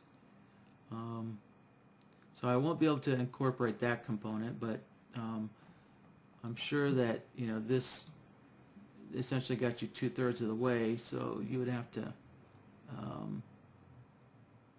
I'm guessing your ATR trend line is kind of sloping in the direction of the trend or something, or something like a moving average, and so you're checking to see if price is below or above that ATR trend line moving average, in which case, you know, you would just use another comparison solver.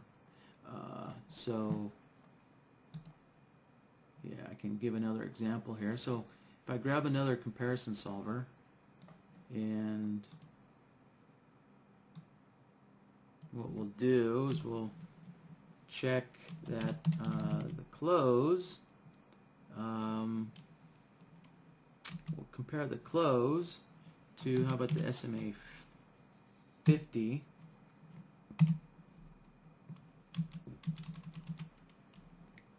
and we'll make sure that the close is either above or below the SMA 50 as well as part of the trend filter. Oop. So let's see, I'll use the let's set indicator A to the closing price. Instead of using Chameleon, I'll just use this little shortcut here, and we'll change indicator B to our 50 period, and let's connect that up so we know what we're looking at. All right.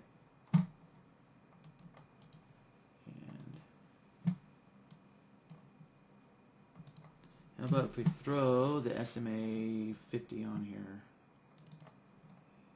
and let's see.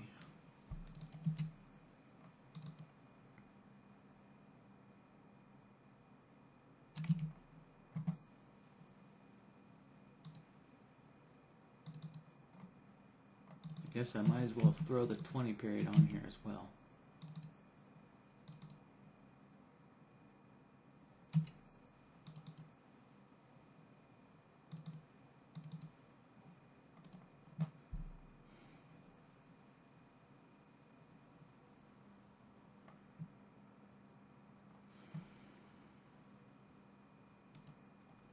Alright, so the solid white line is our 50, and the dashed dot is our 20 period.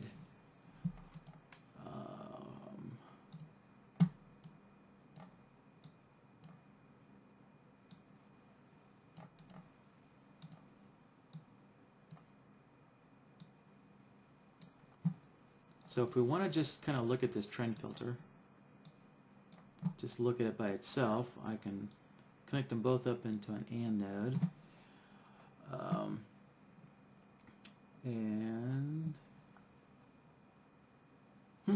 Well, it doesn't work in this particular spot because we're basically left without a trend. Yeah, let's see, or maybe.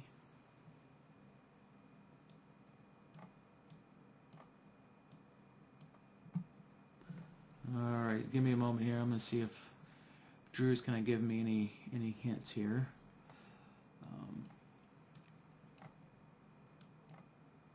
Because this, when I compare the closing price to the SMA 50, that's kind of basically killing the signal right here, at least in this particular area on the chart. Let's see. Well, okay. Yeah, so I'm not sure if I'm doing this right there, Drew. Let's see, I don't have, let's see.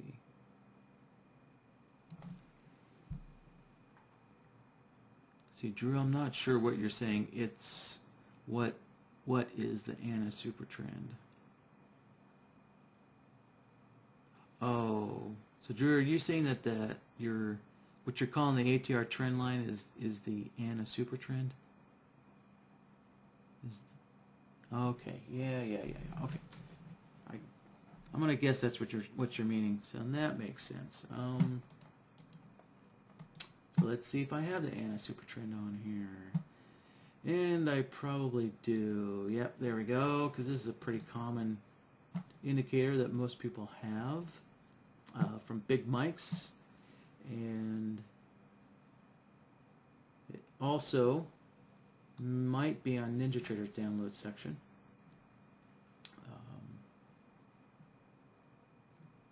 Let's see.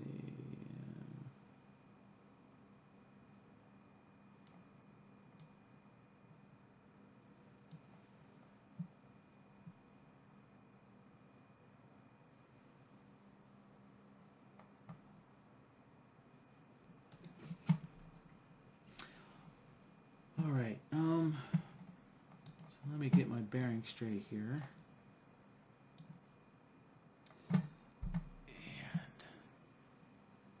All right, so we need the price either below or above the ANA super trend. And correct. Okay. So, all right, so I'm going to modify this comparison solver. So instead of using the SMA 50, let's use the super trend.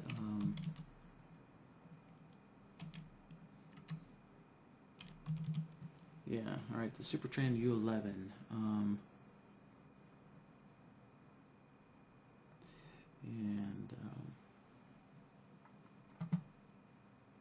Yeah.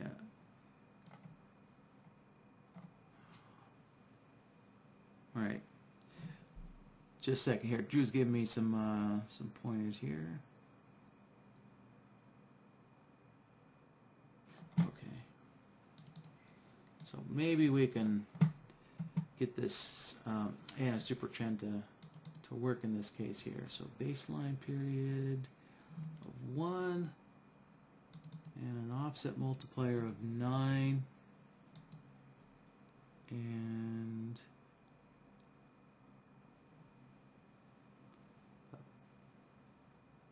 let's see, yeah, an offset period of 5.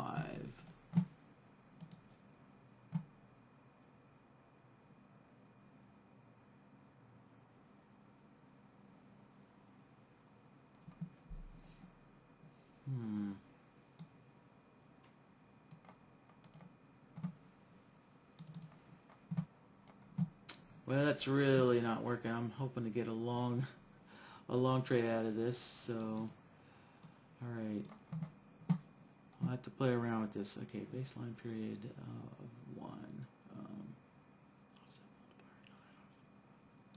Let's see.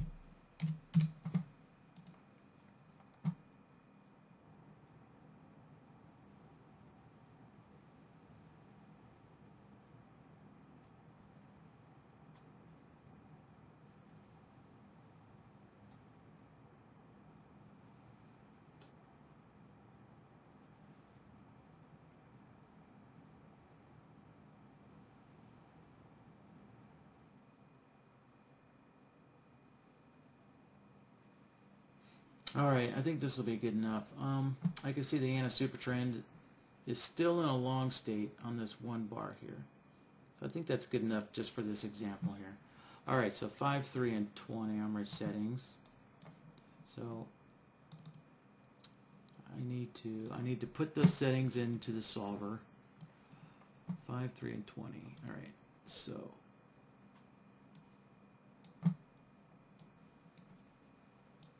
let's change our SMA 50 to that ANA super trend. And I had 5, 3, and 20. Alright, and let's see. Oh yeah, that's right. This ANA super trend has this nice nice simple bool series that we could use, but in this case, I think, well, I don't think it doesn't matter. These are essentially both the same. We can see one's a dot and one's a line. So we can see that he's using 2 plots, one for the dot and one for the line. So we could use the dot or we could use the stop line. Doesn't matter either one here. At least I think that doesn't matter. And let's see.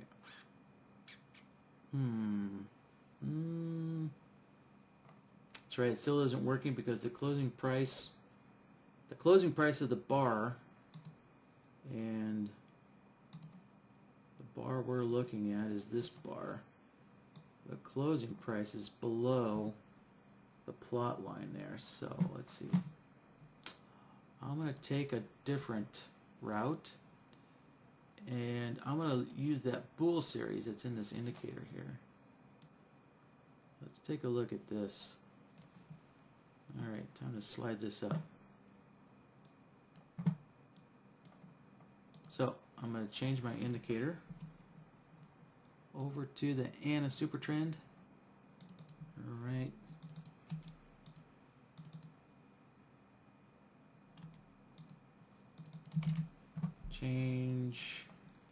Change my settings, and I'm going to use this bool series here. So I'm kind of figuring that by the name, it says uptrend, that this bool series is going to tell me when we're in an uptrend or a downtrend. So that's what I'm counting on. And so there we go. Look, I put a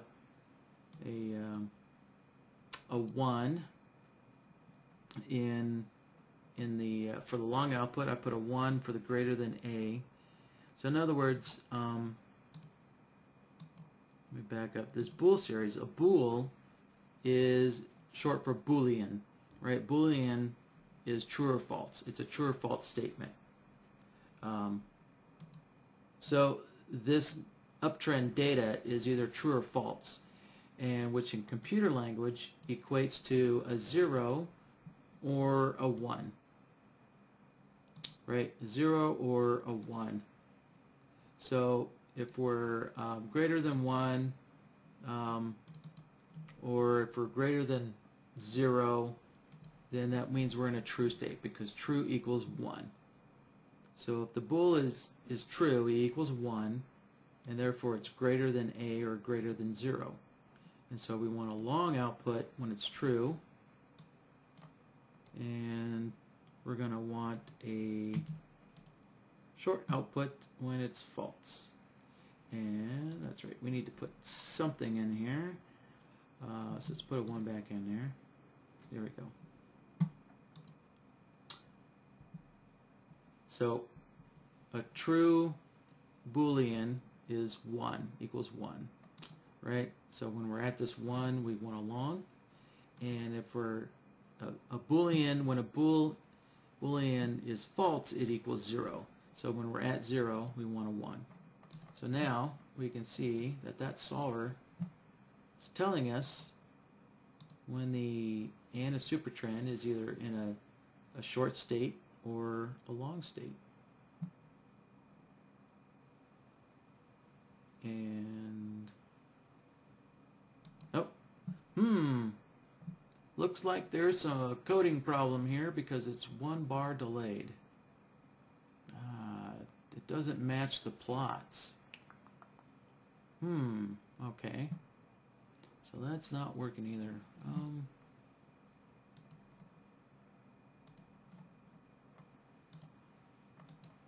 See if I can find a way around this.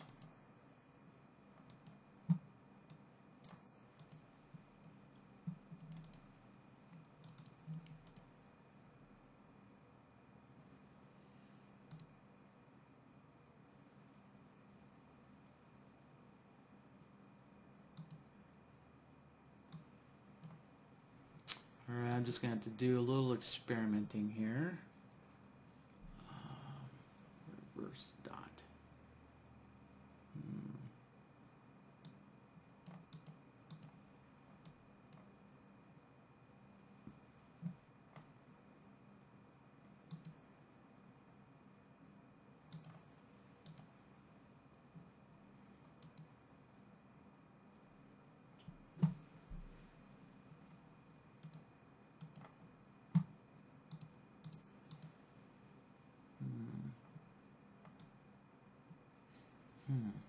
Normally this would work, but it looks like the way that this indicator was coded, it's clearly not working as I want. So what I'm hoping for is that when I get the long plot, you know, I only get a long output, and then when it switches over to the short plot, I only get the short output. Let's see.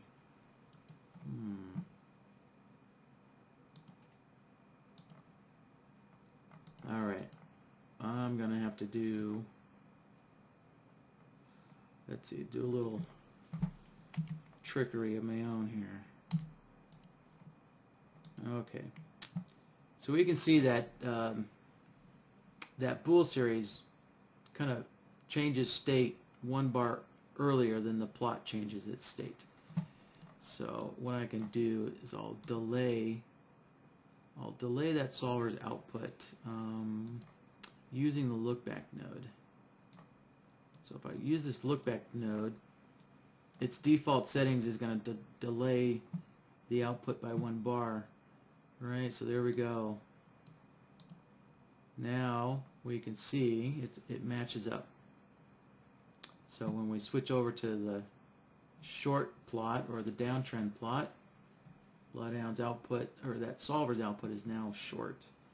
So here's kind of another, so here's kind of a roundabout way of doing this. Okay, so originally we were doing this so that we can build kind of a trend filtering state. So let's plug this guy, plug that in there.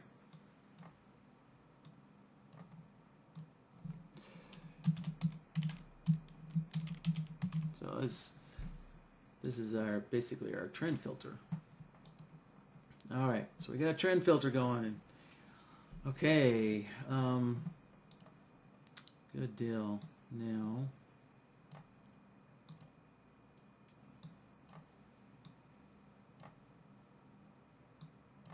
so keep in mind, this is our solver that's looking at, remember, the low or the high, basically breaking our fib line.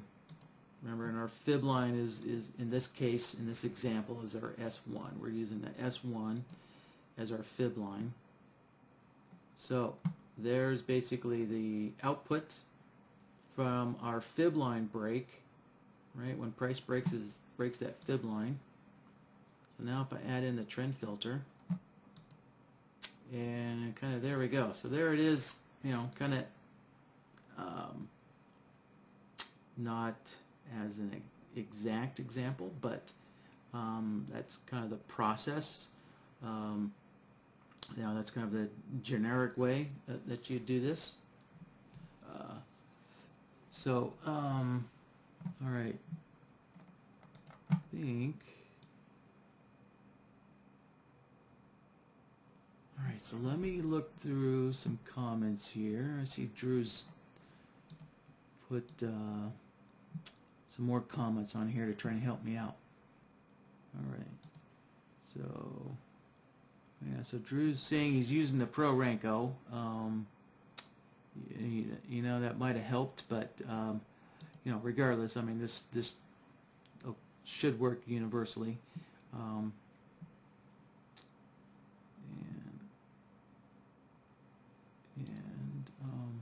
All right, yeah, so hopefully, Drew, you were here earlier when I showed how to put solvers on different time frames. So, you know, so if your SMAs are on a different time frame, all you need to do is add that time frame on there. Let's make that a 5-minute chart. And all right, so our SMA, so that's our SMA solver, I believe. Yeah, there we go. So, yeah, so we have this solver here. We want to put it on the 5-minute time frame, so just like that. I just used the down button a couple times, and now we can see the 20 SMA and the 50 SMA are on the 5-minute, right? So, and of course I need to hit F5 on my chart to get NinjaTrader to build that 5-minute data, so that BloodHound can use the 5-minute data now. And of course it totally changes everything around, and so now we can't really see what's going on. So, but that's, you know, how you do it there, Drew. So, you know, what other, if there's any other solvers that need to go on that 5-minute chart, you know, so if your anaSuperTrend is also operating on the 5-minute chart, right, you could just move that solver onto the 5-minute chart as well. So let's give this a name.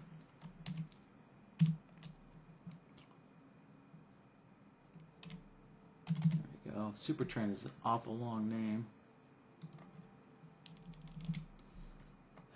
Something like that. So if I wanted to move that onto the 5-minute chart, I could do so like that. And there we go. So if I zoom in here, we can now see both of these solvers are on the 5-minute chart. Sounds like Drew kind of got the point across and the gist of what I'm doing here. Alright, so Leo is asking, he's using the ADXVMA, the anaADXVMA, for instance. So he's saying when he applies a slope solver using the anaADXVMA, saying it looks pretty nice, but one thing he doesn't understand is how to do a small slope variation. Let's see. So I guess you're explaining a small slope variation. I'm not sure why you have small capitalized, but let's see. A small slope variation generates a signal. Just a little slope variation generates this signal, usually only one candle, and then comes back to the original signal. Let's see, how to smooth this slope variation. Well, let's see if I have that.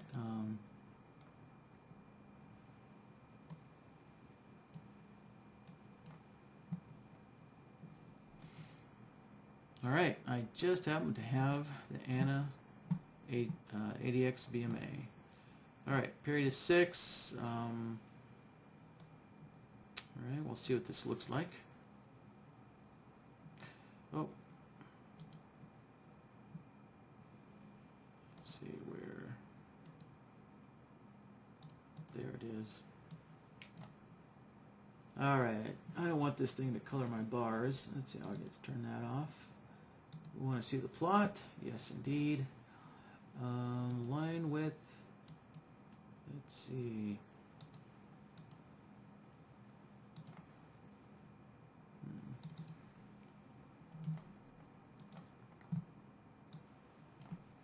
All right. We'll see if these settings are a little easier to see here. Yeah. All right. Cool. Let's see. Maybe I'll adjust the colors just a little bit. Make them a little brighter for you guys. Okay. I think that'll do it.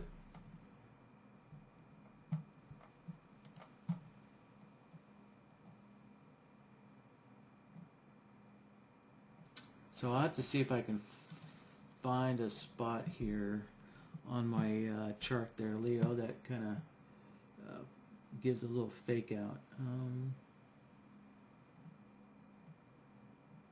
Let's see.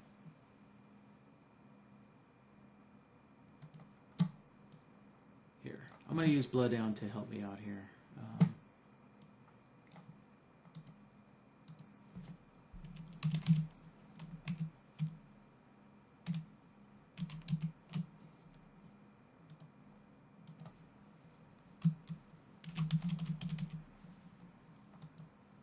Alright, so I'll just throw on a slope solver here real quick, and maybe this can help me find those little fake outs there. Let's see.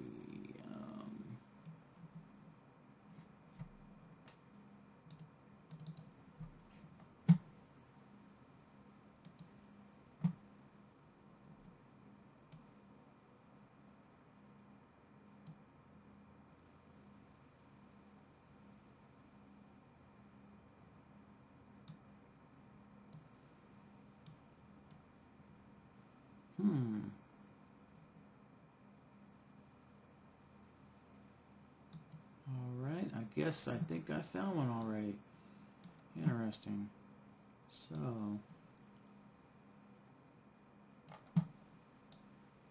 So when we're looking at the actual plot, let's get rid of some of this extra stuff drawn on here. Yeah. So when this ADX goes from a downtrend to neutral, it looks like technically there's a slight uptrend in the plot.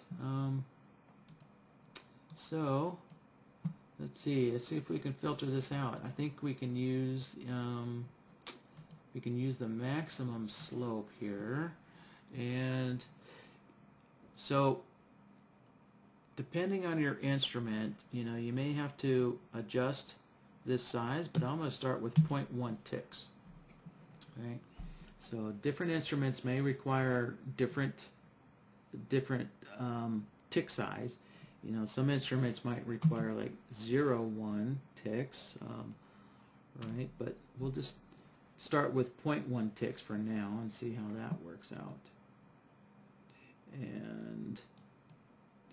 And then, since I'm only using the maximum slope here, I need to come down here And you see this says at 0 ticks, and I actually don't.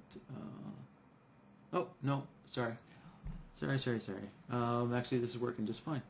Actually, I already did it. There we go. So it kind of took out that little pop there. Took out when it transitioned to a neutral zone. So let's set this back to 0 ticks again. Yeah, so interesting. Let me draw an arrow. So right here, oh, this is actually on neutral. Sorry.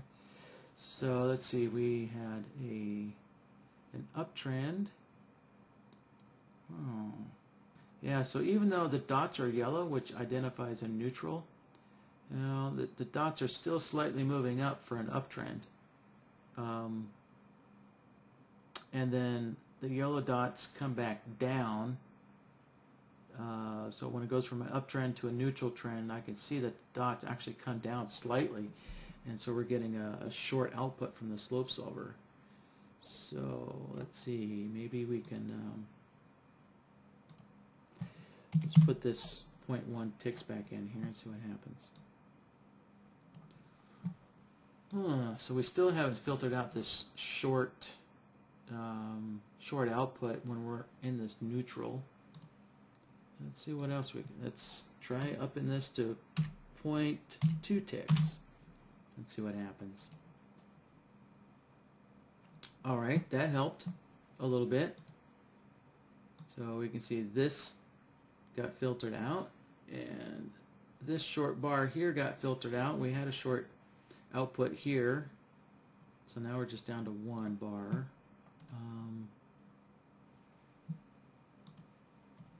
Let's try this, 0.25 ticks. Yep, that's still working. It looks like we need to go a little bit more. So Leo, this is one way that you can do it, right? You can use the large amount to, essentially what you're doing is you're requiring the plot to move up or down a minimum or a certain distance before the slope solver will recognize, right, that there's a slope. So that's, you know, that's one way that you can do it. You can just play around with these. I did notice something else inside this ANA indicator, right? He's got this trend, this data series trend. So let's try using this. I'm going to take an assumption here. Most programmers, if you see like this trend thing, this trend name inside of a data series, usually the way they identify a trend is you get a +1 means you're in an uptrend, right? So and a -1 would mean that you're in a downtrend, right? So I'm hoping that this data series trend will give me a -1 when the red plots happen.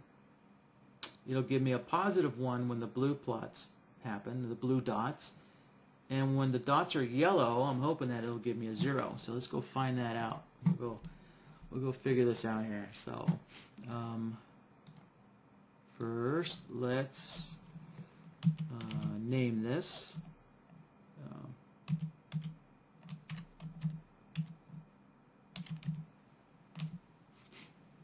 Okay, so anaADXVMA. All right. So to use that data series in this instance, since the data series, I'm going to make an assumption that the data series contains +1, 0, or -1. Right? Those are the only 3 values I'm guessing are in that indicator. So to test my theory, I'm going to use the threshold solver.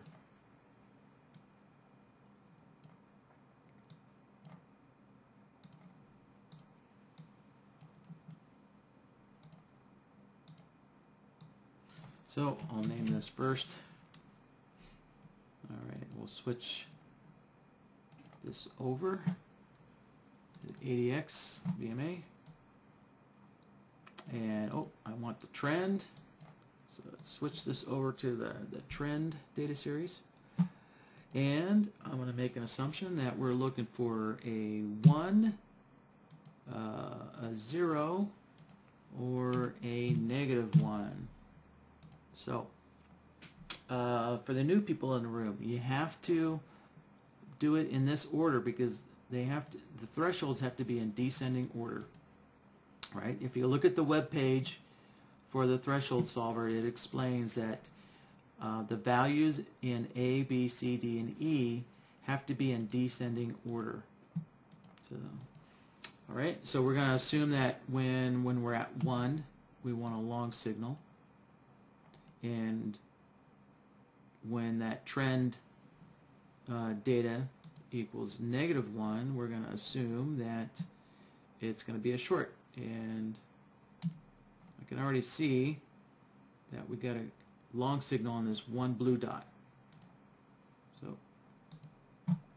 and yeah, look, there we go. We get the red dots, and we get a short whenever there's a red dot, and there's nothing when we have a yellow dots here. Right. So, let's see what happens if we combine these together. Let's how about if I set this back to 0.1 ticks, like so, right? So if we use the slope solver, right, we're getting an uptrend during some of these yellow dots or this neutral area. But if I join these two together with an AND node, I think we'll get a good filter response here. Nice filter result. So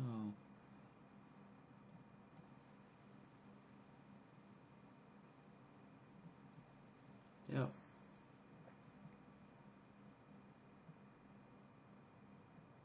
So all right, Leo, I hope that does it. I hope that answers your question. You know, kind of two ways to do it. You know, you could use one or the other, or you could make it really stringent, you know, conditions, and you can join them both together in an AND node. All right, so Marcy's using the crossover solver. Closing price crosses a moving average. All right, is there a way where she wants the crossover to occur when 3 ticks or more have crossed the moving average? Okay, yeah, all right, so you're trying, sounds like you're trying to kind of eliminate some, you know, fake out crossovers.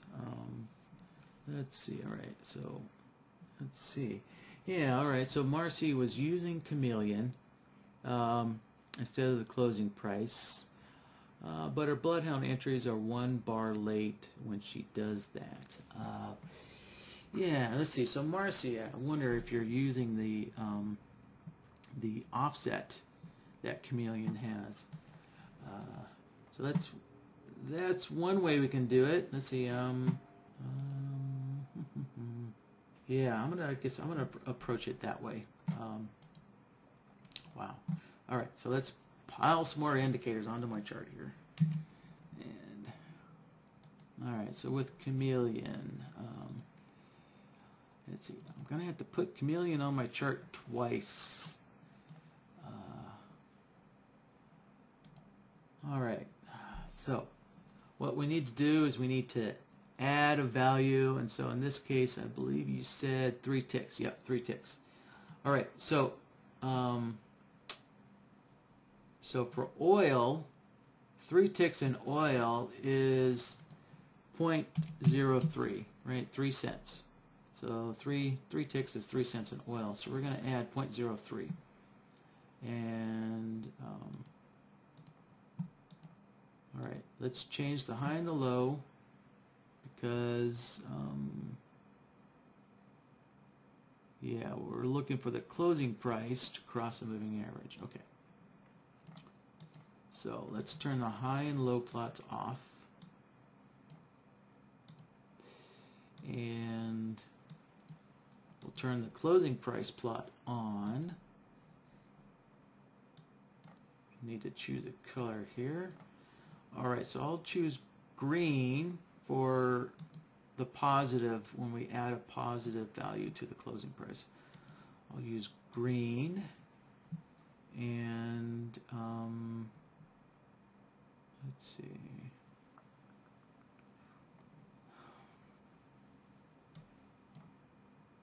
Yeah, I'll use the hash. Alright, see what this looks like on the chart.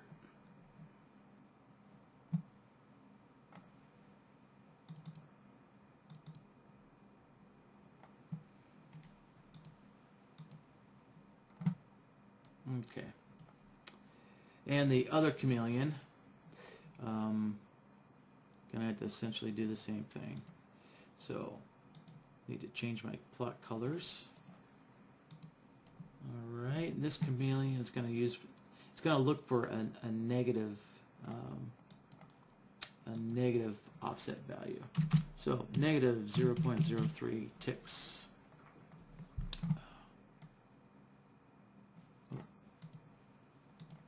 Hold on a sec. Okay, hash 3.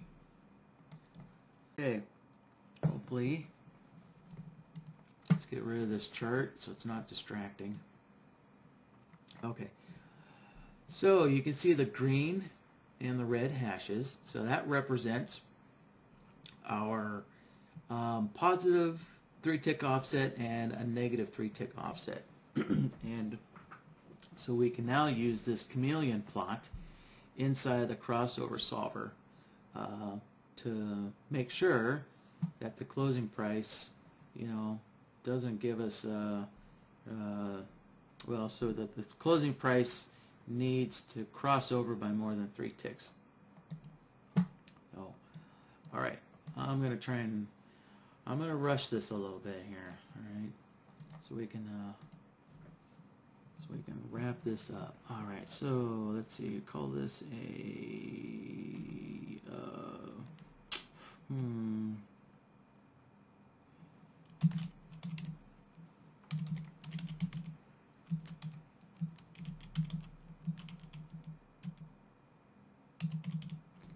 All right. Hopefully that name is pretty good. And okay, so I'm going to grab a crossover solver. And oh, okay. All right, thinking about it. There we go.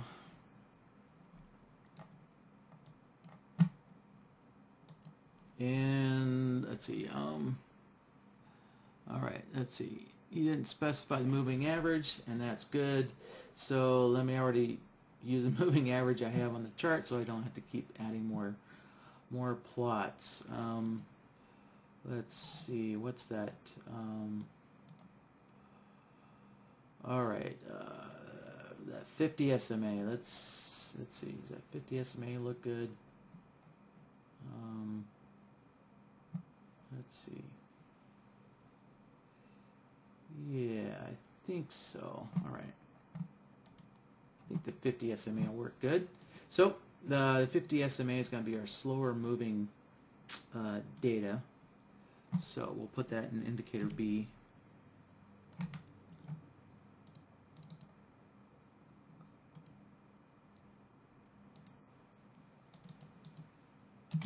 All right, 50. And all right, so indicator A is going to be our closing price with that chameleon offset. All right, so 0.03, a positive, and we want to use the closing price. Closing price there. All right, good. And I guess hashes aren't ideal to see.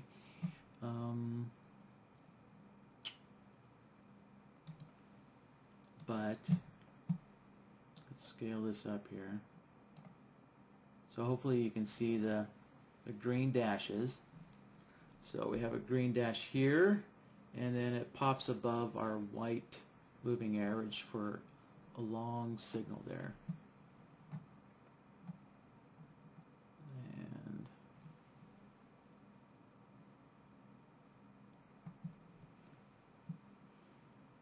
all right, so here's a good place to look. Look at all these crossovers. Okay, so we're not done yet. We can see that this crossover is telling us when these right, the 3-tick positive offset is crossing above and below our moving average. Boom, boom, boom. But when we're crossing above, well, when we're using a 3-tick positive offset, in this case over here, we're only interested in the long signals, or yeah, we're only interested in getting a long signal from the positive 3-tick cross above.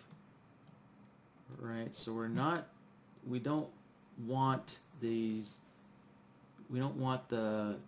short signals when our positive 3-tick offset crosses below. Right, we want, let's see, oh, actually, you know what? I got it backwards. Hold on. Yes, I got it backwards. Sorry about that. So, the cross aboves, the cross ups, we're actually waiting for the negative 3-tick offset. We want the negative 3-tick offset to actually cross above. Yeah. So, let's see. How did I set this up? Yeah, all right. So, I'm going to change this to a negative. Oops, a negative, like that.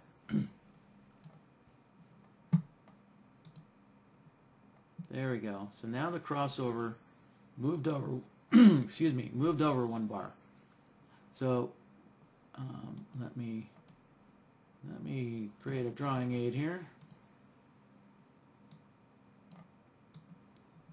So right there, we can see that this 3-tick negative offset hasn't crossed the white line yet. So what that means is that the actual closing price is not yet 3 ticks above our moving average. So yeah, but then on the next bar we can see that the negative offset crossed above our moving average. So and you know, you can actually do this both ways. If we wanted to, we could actually offset the moving average by 3 ticks if we wanted to, or we could offset the closing price. But I chose the closing price just because Chameleon has this. Most people are accustomed to using Chameleon with price data. You know, I could also use Chameleon with this moving average, but I just don't want to complicate things. All right, so really we're only interested when this negative offset crosses above. So when we get over here and yeah, so we're not interested when the negative crosses below. We want the positive 3-tick offset, right? The green hash line. We want the positive to actually cross our moving average. So this crossover, I'm going to have to set it to longs only, right? And then over here in this area, we need to build another crossover solver that's going to look for the short crossovers. Right, so let's see. Let's give this a name.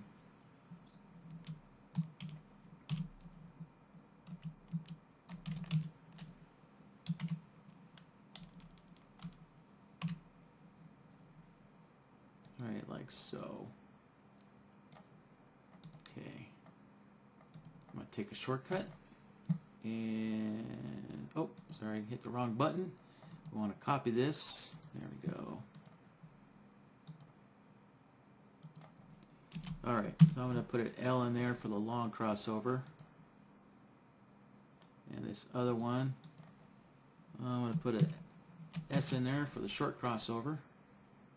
And I can change my evaluate to short only. And I need to go into Chameleon and change my add value to a positive. So, alright. Now I'm ready to add that solver to the board. There we go, short crossover.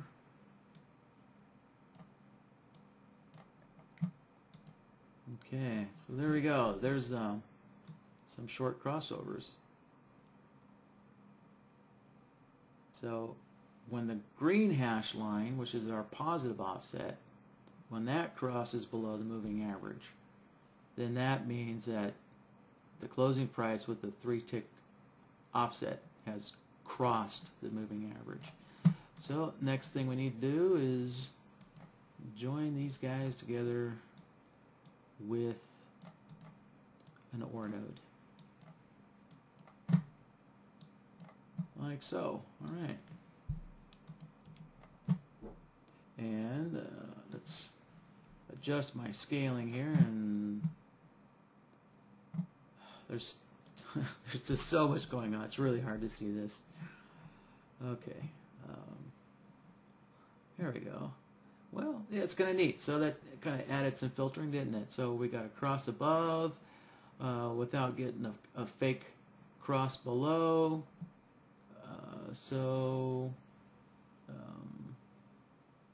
Yeah, that's kind of neat, kind of interesting.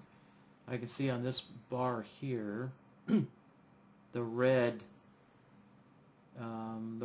hash line is right on the moving average. It's right on that moving average. So it looks like the so let's see. Yeah, that kind of gave us a fake long signal, didn't it? So, okay.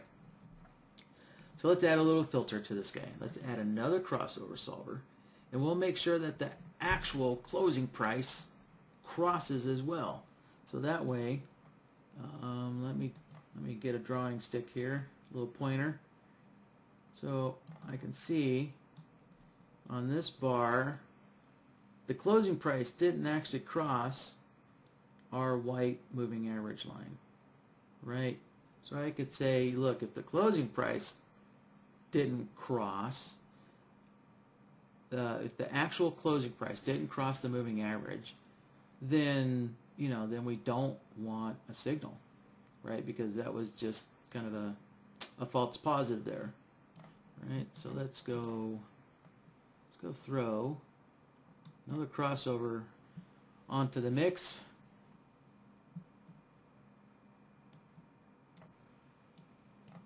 Alright, let's connect this guy up.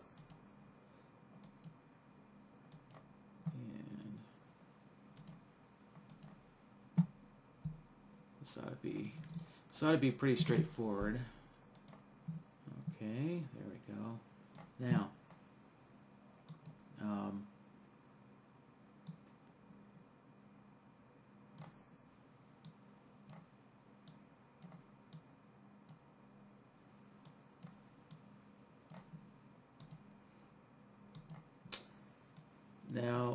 since the actual closing price crossing the MA is a requirement, we need to use an AND node because it has to happen.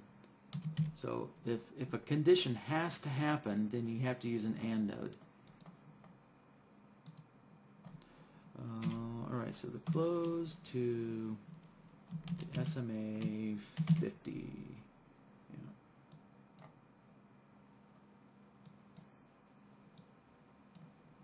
Okay, so let's take a look at this. And as we pop this guy on here, boom, there we go. So we filtered this one out. Right. However,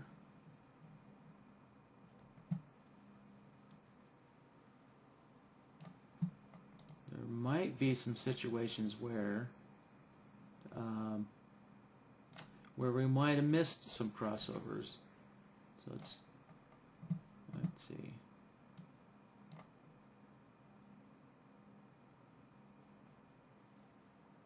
Yeah. So it seems to be working really good in this area where we got 3 shorts. And, oh, yep, so this is what I'm talking about here. Let me grab my pointer stick. There we go. Okay. Alright, hopefully you can see the white line here. The solid white line. So the closing price crossed on this bar. It crossed one bar earlier than our 3-tick offset, right?